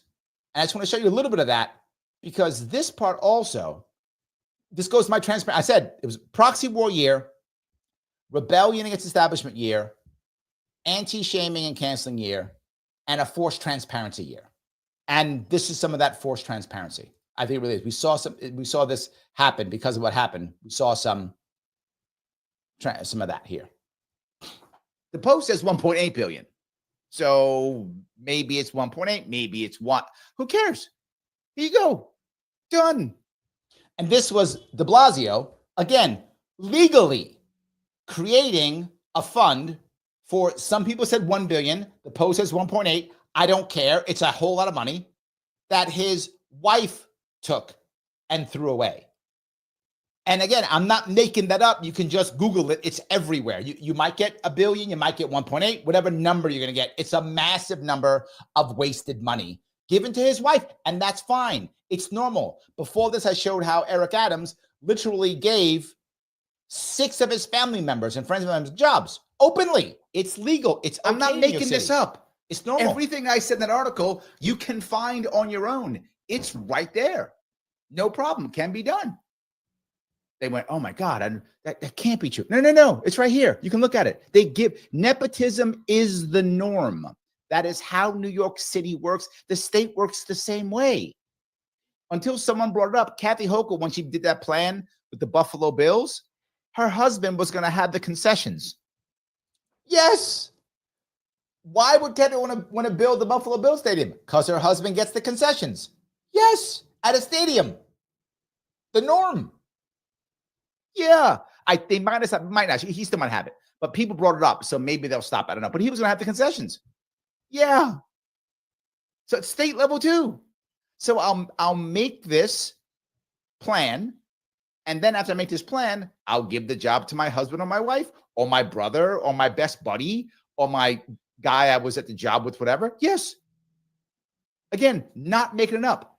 And then I said, you don't understand something. In New York City, it's fine. You can be a political consultant and running for office or mayor or whatever. I said, nah, that's not true. Someone actually said in the comments, said, that's not true. I need to see that. Okay, no worries. Here is the New York City website right for you.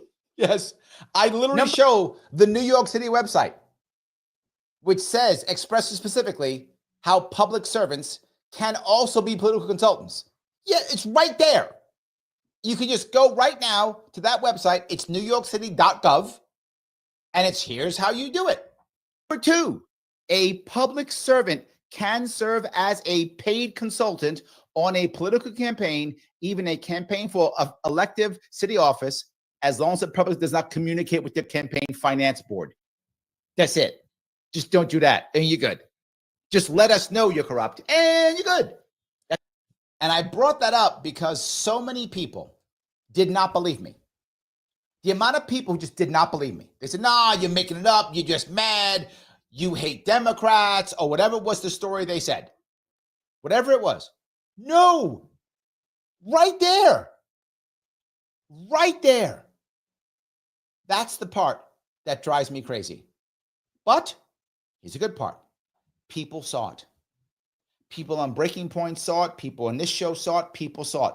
This kind of is coming out.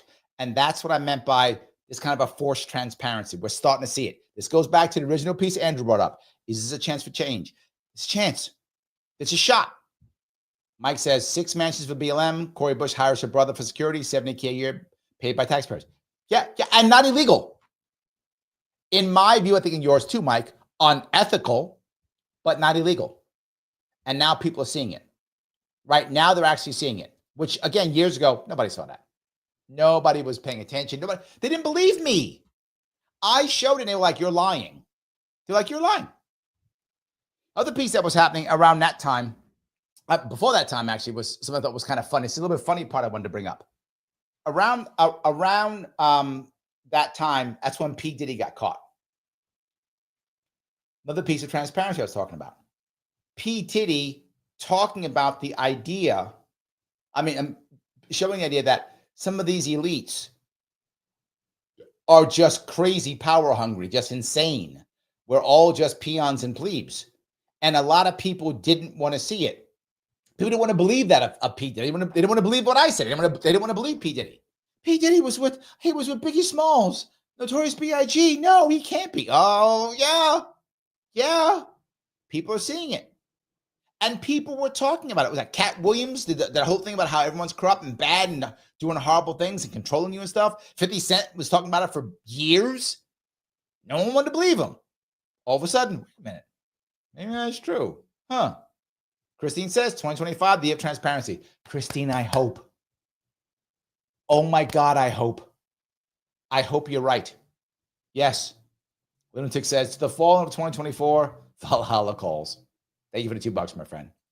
I hope you're right, Christine. I really do. I want you to be right because that would make it better. I'm going to go one step further. It's kind of weirder, but it's similar. It's going to sound weird, but the Hawk Tour girl. Yeah, the Hawk Tour girl. Why does that matter? Well, because she seemed, after she got a little bit of fame, like she was going to be a wonderful person. It looked that way. She had a little show. She was talking to people. She was giving some stuff away. She was doing that stuff. And then all of a sudden came the coin. Hey, we got this special coin. You should buy the Hawk Tour girl coin. And all of a sudden, she's gone. And so's all the money. Now, why would I talk about her? Because again, it goes back to transparency. We're seeing that happen, and we're also seeing a big change in the OF world. You know what OF is, right? I can't say it because I'll get canceled here to make it adult. It is the one N ONLY FANS OF, right? People are seeing how that works too. With that other woman who did her 100 men. I did that story also, right? That's coming out now. Good for choice of words. And again, not that you shouldn't do it. No law should be against it, right? No law. You do what you feel is appropriate. But people are seeing it.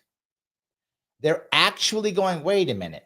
Maybe this is not the right thing for us. Maybe this is something that's not good. Maybe we shouldn't do that. This goes back to my idea of fighting against establishment, but something else. Transparency. Also transparency. And now when someone goes, it's my body, I can do what I want with it, we go, yeah, you can, but I think it's a bad idea. How dare you? No. Your shaming is going to work. No. I'll shame you. You're not going to shame me. Not going to work. No. I can say you have the right to do what you want with your body, and you do. You have a right to be an OF if you want to. You can, 100%. There should not be a law against it. Do as you see fit. And I can still say, and I disagree. I think it's bad for you. I think it's bad for the country. I think it's bad for the men who are paying for it. I think it's bad for the women who are doing it. I think it's bad for all of it. I think you shouldn't pay for it. I think you shouldn't do it. I get to say that, even though you can do it if you want. And when you go, oh, now you're an ist or a phobe, I go, no, I'm not taking your shame. No, I will shame you right back. You're going to shame me, I'll shame you right back. Again, I'm not going to stop you. You have a right. It's your body, your choice. I agree with that. But I can also tell you that you're wrong. As you can tell me I'm wrong. In the past, I couldn't do that because I'm the bad guy. I'm the istophobe because I said it's not good. No. It's a problem. It's a problem. Anyway, I just thought that was interesting. I wanted to bring that piece up a little bit different. Now back to some stuff that's a little bit that also happened by the around the same time frame. And this was the debates. This I thought was very interesting. I was able to do debate night, which I wasn't sure I was going to do. If you remember, I did it. It was like 4 hours long. It was a very long debate night. I did that, the pregame and the postgame. And I thought that was, what I thought was good about that is people actually paid attention. So I got to give you the thing again. People were actually paying attention to it. And I was right on many parts of this, which I think was awesome. I love doing I was right. So anyway, why do I keep messing this up? I'm sorry. I was right many times in this one. Let's see if I can do it right this time. Can I? Hold on. And yes, there we go. All right. I'm all right. Let me walk down what I talked about, right? The keys. What did not get mentioned also was gender. That one, I guess, Sarah, you were wrong on this one. You said World War III. I said they wouldn't. I was right on that one. Jericho, you said multiple times 2025. Nope, only one time. I was right on that one too, Jericho. I was right on that one also.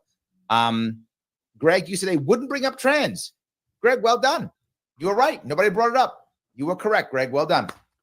And the reason why I bring this one up is I thought this was good for us as a community. We didn't just watch the debate show and pick sides. And that's what most people do. I've been in debate shows before. And when I've been in debate shows before, people pick a side. And they just basically go, yeah, that's why my guy's right and your guy's lying. And it was just back and forth that. We as a community here didn't do that. We did a pregame show, talk about what we thought was going to happen, was right and was wrong. We did comments throughout it, and then a post-game show talking about what was the outcome of it. Who, not necessarily who was lying or not, that was part of it, but we actually talked about the policies, the issues, and how it actually worked. It was some inside baseball that I hadn't seen in a very long time. We actually did that debate 4 hours, and many of you stayed with me the entire 4 hours, and thank you for those of you who did. You stayed with me the entire 4 hours. That one, I think, was 3. Or whatever it was, 3 or 4, whatever it was, the entire time. And we walked through the whole thing. So good. This is what's going to make us all better. We're supposed to care. So yes, Ryan says, Larry, I learned a valuable lesson of do not drink before presidential debate. I was badly wrong. See, you've learned a lesson. See, you learn things on this show, Ryan. There we go. We learn things. Mike says, America's remembering that there is no shame in saying I disagree. Yes. Yes. Lunacy agrees with you. He goes, yes, you are correct. Yes, you can say that. It's okay for me to go, I think you are wrong. Right? You can even say, I think what you do is wrong. You can say that. Absolutely. Andrea said, I never got the hawk to a girl. It's just gross. Well, I didn't care about her, to be full with you. I was like, it's fine, whatever, something, move on. What I cared about is it looked like she was doing something good with her 15 minutes of fame, which is usually not the case, Andrea. Usually, oh, I'm popular, let me become an OF girl and then make a bunch of cash. Or let me go do something stupid, or that's the norm, right? And they used to do that. She didn't start that way. She was like, I'm going to have a cool podcast and talk to people. And she was doing like charitable stuff, just giving stuff away, like they gave her like a car, or somebody said gave someone else a car. She was doing nice things. It's like, oh, so to me, it seemed like a feel-good story. I like feel-good stories. I like to feel good, right? I recognize that things are more important than that, but I still enjoy it. I like a feel-good story. I like warm, fuzzy feelings. These are nice things. I enjoy them. And that's what I thought that was happening. Oh boy, that was not happening. And that's why I bring it up, right? That's why I bring it up. So yes. So Roger says, there's no shame in admitting you were wrong and the other guy's right. Yeah. You're right, but it's just hard sometimes. But yes, you're accurate, but just yeah, depends. I think we as a nation, as a people, we should be better at accepting when someone goes, "I'm sorry," and not looking at "I'm sorry" as guilt or punishment. That's the issue. I think we have to do that. So anyway, the next piece that happened after that was, if you guys remember, it was the rally. Remember the rally at MSG? Boy, was that something. That was something. No, I don't think it's a game changer. I don't think that Rogan was a game changer. And I'm sorry, Rogan and the rally, right? Both of them. However, it is slowly burying Harris. That's it's. And this part I wanted to bring up because people didn't get what I was saying. There were a lot of people who, particularly here in New York, were like, there's no way, no one's going to vote for Trump. Harris is going to win. I heard that through all types of stuff. I did. I heard that all through. What I was saying is politically, there is such a thing in military conquest too. Also in politics, there's a thing called momentum. And if you remember when Trump got shot, and I almost didn't bring this up because of how good it was. I'm going to bring it up because of Trump got shot in July. And the Democratic establishment was so good that every single thing that happened to Trump up until around September, if you remember, the Democratic Party had something to throw at to change the news cycle. Trump got shot, Harris is in. So-and-so happened, debate. They had something to throw in at each time, right? If you remember, and they were stopping Trump's momentum. After the RNC happened, then the DNC did something. I mean, it was a boom. The initial attacks of the DNC were effective in slowing Trump down. The problem was Harris was just such a bad candidate. Her team was even leaving. Her team was walking away. All that was happening. And at that point, the momentum was just becoming too strong. And Trump's momentum was just growing. If you remember why I said I believe Trump was going to win, one of the reasons I mentioned was the momentum has just not stopped. He's had momentum for like 2 months. And nothing, and this is why I was saying, Harris had to go on Rogan. Harris had to go, she had to do something to break the momentum, and her team did nothing. And even if she had just done okay on Rogan and broken some of Trump's momentum, he was a snowball at the end. And then he started throwing RFK in. He started throwing Tulsi in. And it was just Elon came on board. It was just a snowball. The Harris team and Harris did nothing to stop the momentum. Maybe they couldn't. And, you know, Mike often goes, look, it was no chance. Maybe Mike's right. Maybe there was no chance. But I would challenge Mike or anybody else. If you're that consultant and you're with Harris, do you just surrender? I don't. I roll the dice. I try to see if I get something to stop momentum. I throw her into the wolves, throw her into Rogan, and hope she knocks it out of the park. If she doesn't, you still lose the popular vote. No change. But if she does do something amazing or goes viral for something, you at least break Trump's momentum. At least that. And now you got a shot because maybe you could break some momentum, something. Just maybe if you lose, you at least don't lose the popular vote, something. More dirt. It's just burying her. Yes. Because he's got momentum and she's got nothing. And eventually it's going to get so big that that's the end, right? And the hope that they have is that he'll actually win the popular vote. That's the next piece. The last piece of this is, and that's what I was talking about back then. And I was right on that one. So yes, I was right on that one. But yes, that was my whole point. Yes, that was my whole point. Michael's going to say momentum was 18 months long for Trump. In the Republican world, yes, not in the mainstream. In the mainstream, he had lots of starts and stops, particularly with his court things, lots of them. Remember, I watch mainstream news, right? I watch it.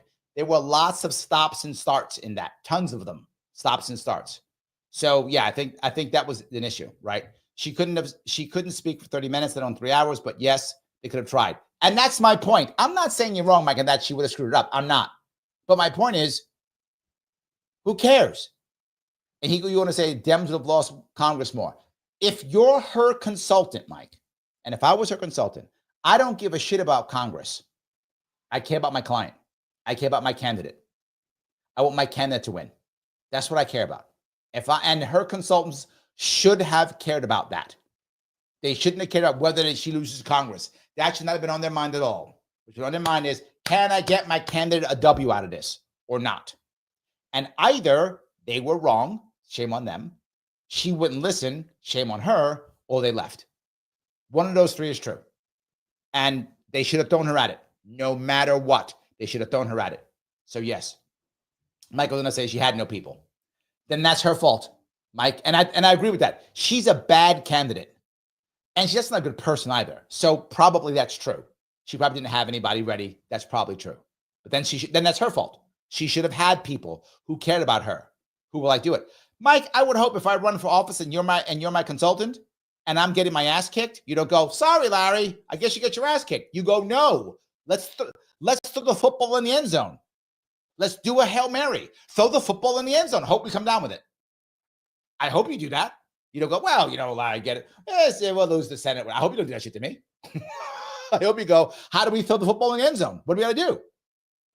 She should have done it. That's all I'm saying. I'm not saying you're wrong in the outcome or even wrong in that that's who she had around her. I'm saying absolutely do what we have to do. See, Mike, now you're talking the right thing. Hell no, we go down fighting in flames. Yeah. And she didn't. She just got her ass kicked. And that's the embarrassment. And I guess, you know what? I'll say you're right. It's her fault. She should have had her own people in who cared about her.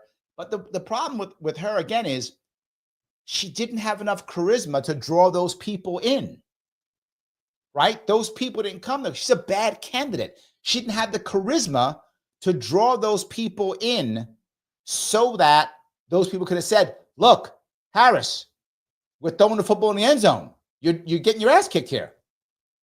We're getting your ass kicked here. Yes. Andrea says, I thought it was brilliant that Trump answered questions before a rally in a garbage truck. Yes.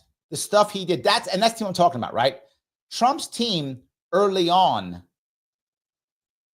wasn't very good at prepping him for stuff.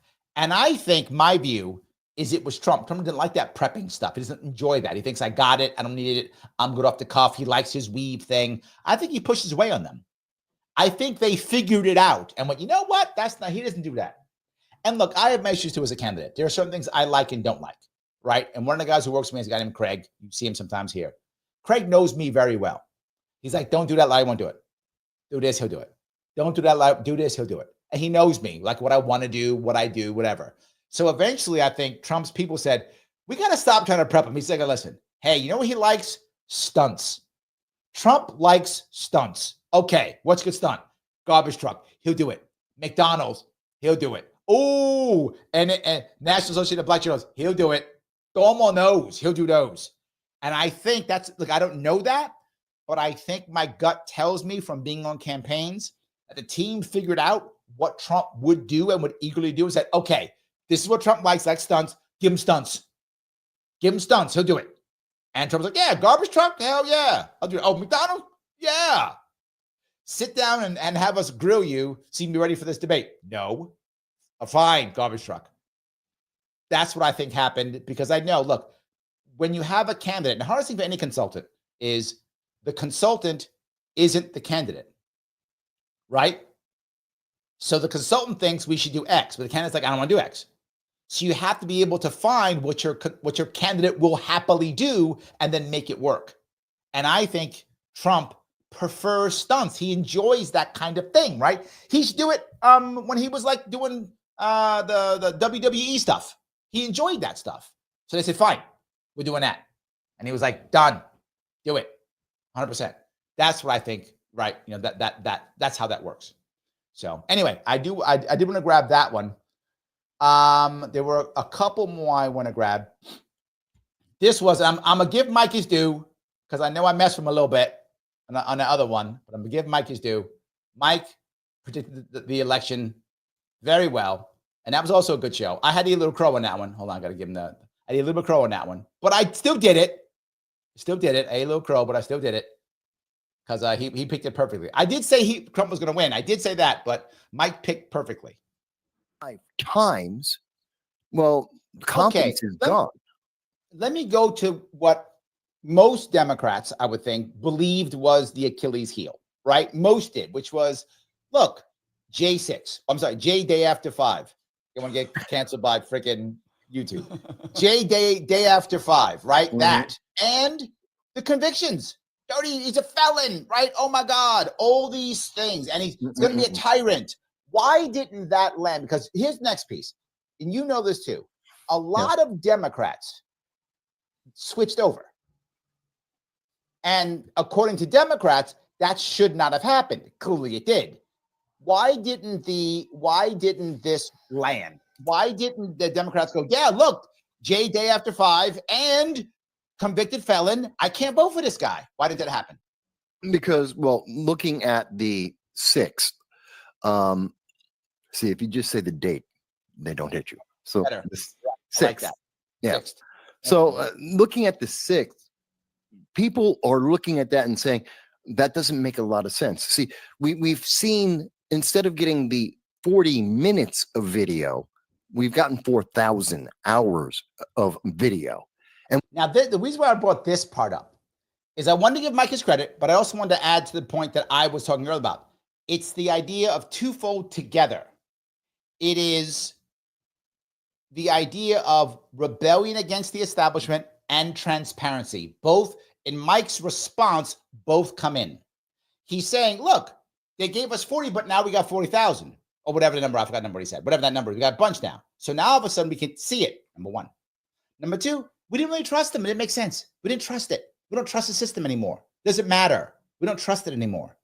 That piece I wanted to bring up. I think Mike was correct, and I just was adding that piece that I think it's those two things. It's one of the reasons why I said those are the 4 pieces to this year. That transparency piece and that rebellion piece, I think those two are there. Mike says, Mike Libertarian Pizza Party says, my comments are available on the Facebook. Did I miss your comments, Mike? Hold on. Did I miss your comment? Let me go look through, see if I can find them. They zip by me. I might have missed your comment. Oh, you have a long comment. Okay, I'm not sure what this is. I mean, okay. So one thing I will say is this. I was in a relationship with a girl from Texas. She's a woman now. Of course, we met in high school in Laredo, Texas, at John B. Alexander High School. And the school administrators did everything they could to keep us apart. They tried tricking her to go out with this guy, telling her I moved on. Wow. And they were telling me the same thing about her and tragic things in 2008. It's actually happened. Wow.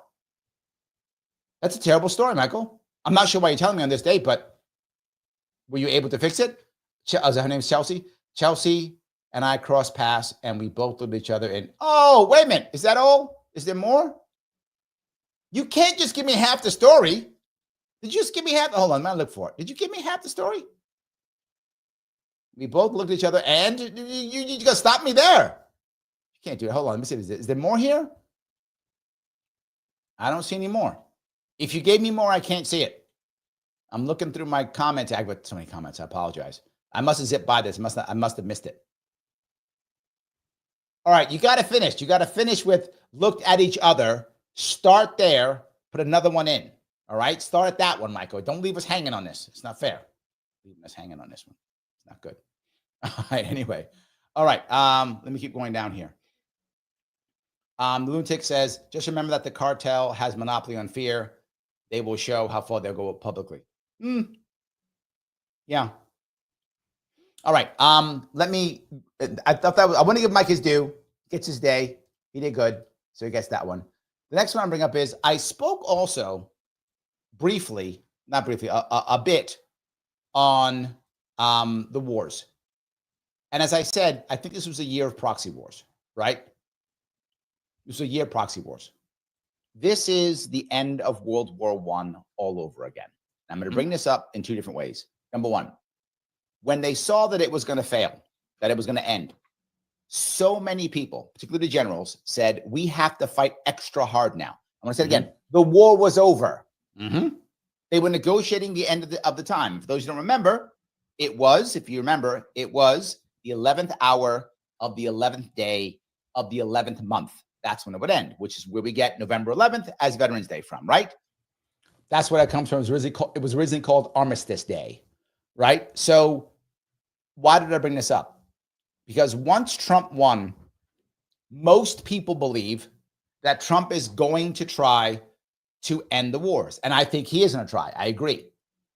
It's not going to be easy. It is going to be challenging because people want these wars to keep going. This is how they fund their wars. They fund everything, right? They want to keep it. But I do believe he's going to try to stop them. I hope 2025 is the year that ends the proxy wars, ends the war in Syria, ends the war in Gaza, ends the war in Ukraine. That is what I hope. I really hope this happens. And a lot of people are afraid it's going to happen. And what are we getting from it? More violence. That's why the Israelis invaded Syria. That's why the Turks invaded Syria. This is why the Russians are double, tripling down in Ukraine, because they all think the wars are going to end, just like World War I, and they're pushing 11th hour, 11th day of the 11th month. That will be the armistice. We'd stop by the ceasefire ends. So you think, okay, great. I'm a soldier in a trench. We've ended the war. Awesome. I can just sit back and relax and wait till the 11th at 11 o'clock. Now we're going to attack. We're going to attack left and right. We're all going to attack as hard as we possibly can. We're going to throw ourselves into this because we want to make sure we get as much land, as much upper hand for the negotiations. That's what happened in World War I.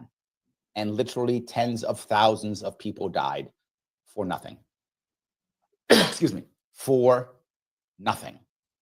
And that is my worry that I think happened this year. And I think we saw it. We're seeing it now. We saw it in November. We saw it in December, this month. We saw it both. People throwing themselves. I'm sorry, not throwing themselves. People throwing all those people into this battle, these battles for, sadly, nothing. It's not going to change. Yeah. Anyway, that part I wanted to bring up because it did bother me. I brought it up because I thought the wars were going to be the end of the proxy wars. Make it seem like they're not real, but they are. Here's the next piece. This one, I think a lot of people were shocked at. I was kind of too, and that's why I brought this one up. This goes back right to my rebellion, and I said that some of the rebellion wasn't virtual. This one was not virtual. Again, it's not surprising that there are people who would think, great, glad he's gone. That's not surprising to me. This is the CEO being killed. What's surprising is the opposite not existing or not being powerful. One would have thought you'd be a bunch of people going, oh my God, this is terrible. I have seen at least 6 different people who are pundits or news people online say something like, yeah, it's terrible, but. Is that what they say about other people? No. It's terrible. Oh my God, horrible. This, I heard a whole lot of, it's terrible, but. Now, what's the what part? But he's a bad guy? No, I don't think so. I think that's too short-sighted. I think it's no.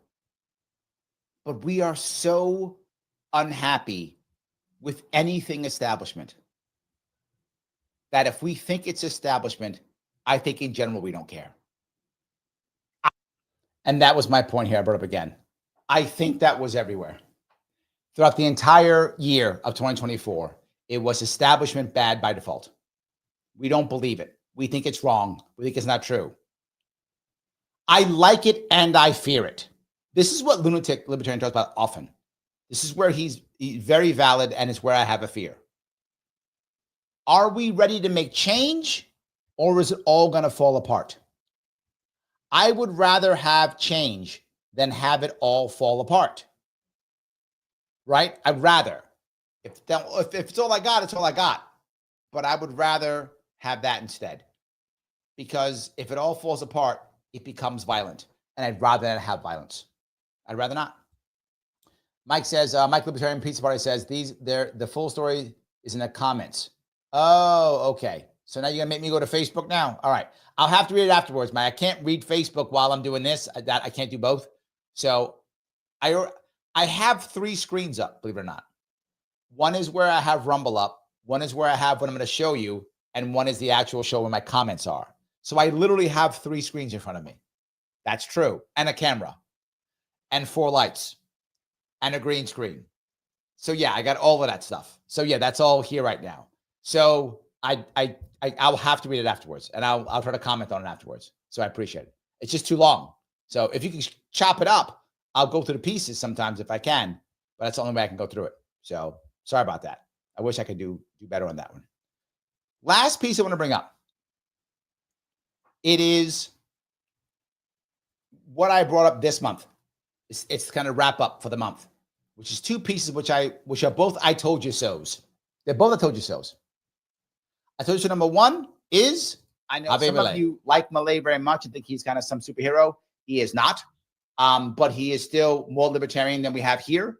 And he is showing us that some of these things can actually work. They can actually work.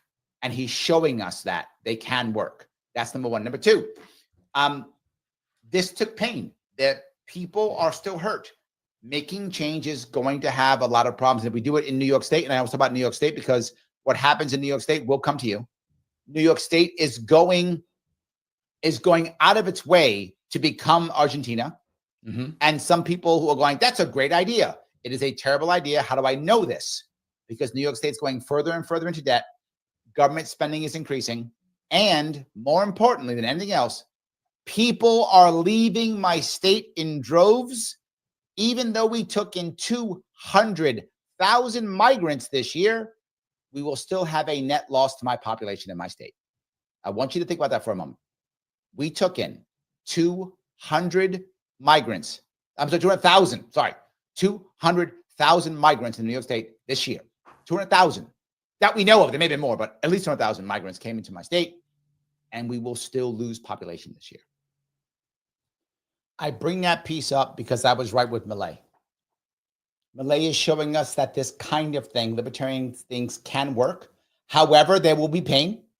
It's not easy, but it will work and can work. Lunatic libertarian, I hope we follow the Malay model better. Try to follow that model. It can work. It will be painful, but not painful enough, hopefully, to create violence. That is my piece. The second piece I want to bring up, which I didn't have a clip for, but because that was just last week, or this week, which was the Republican Civil War. I told you that was going to happen. You cannot draw all those people in and not change and not have problems. And they are. If the Republican Party does its job well and actually fixes itself in next year, it can be a working class party. It's possible, but it's not going to be easy, and they may fail. It's tough to have a working class party run by a bunch of billionaires. Just saying. Yes.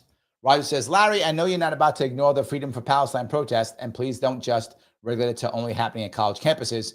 That's where momentum ended, but it was all on the streets. The reason why I didn't really bring that up, and why I know a lot of people get mad at me for it, is because America is going to support Israel no matter what. It's going to.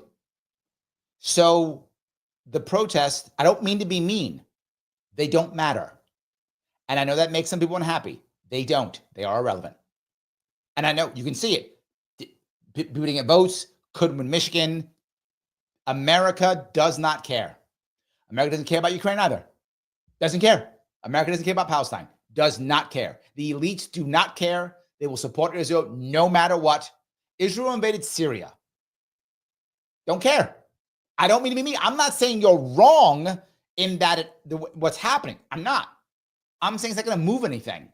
Nobody in power who can get anything done cares at all. To Thomas Massey's point, Thomas Massey is the most libertarian guy out there. There is no person in Congress more libertarian than Thomas Massey. He's the only one, according to him, and no one's fought him, who does not have an AIPAC person. Repeat that. He is the only one who does not have an AIPAC person. The protests did nothing. I didn't say anything about the protests against the Iraq war in the 2000s either. They did nothing too. We had more people protesting against the Iraq war than we had against the Palestine war. More. Across the world. More. Did nothing. Nobody cared. Did nothing. Doesn't matter. America loves war and proxy war. We're going to do it. You want to stop it? I'll tell you why. How you stop these kinds of things. I'll tell you how. You support third parties. The anti-war movement is only in third parties. That's it. You want anti-war? Libertarian Party, Green Party. They're anti-war. Nobody else is. So I don't mean to be mean. I'm not trying to be mean. I'm just being real. Just being real. I didn't put it because no impact whatsoever. None. Again, not trying to say you're wrong. I'm just saying this what everything else I said has impact. The proxy war was what changed. The rebellion changed. The shaming, canceling thing changed. The transparency changed. There's chance for change, chance for movement. There is none there. There's none there. That's it. Lunatic says, I've definitely thought of several times of a self-deletion solution, but then I think of deletion that's ignorance, superiority of labels, titles, and categories, and globalism.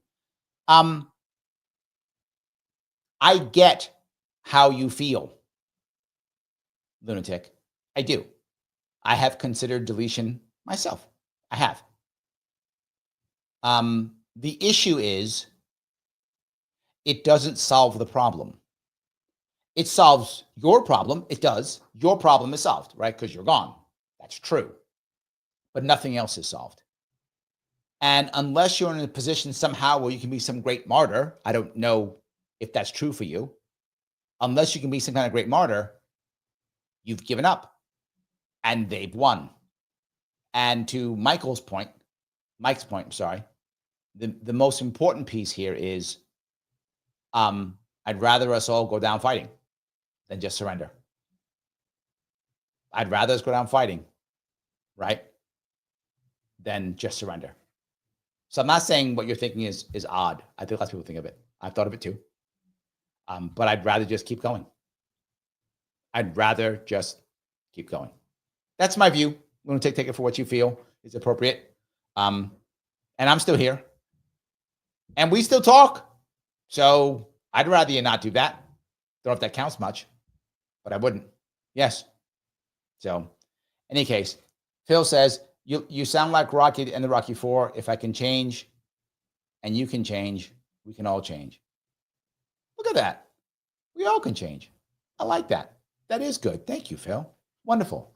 That's amazing. Guys, I'm going to ask you some favors if I could. Please click the button known as like.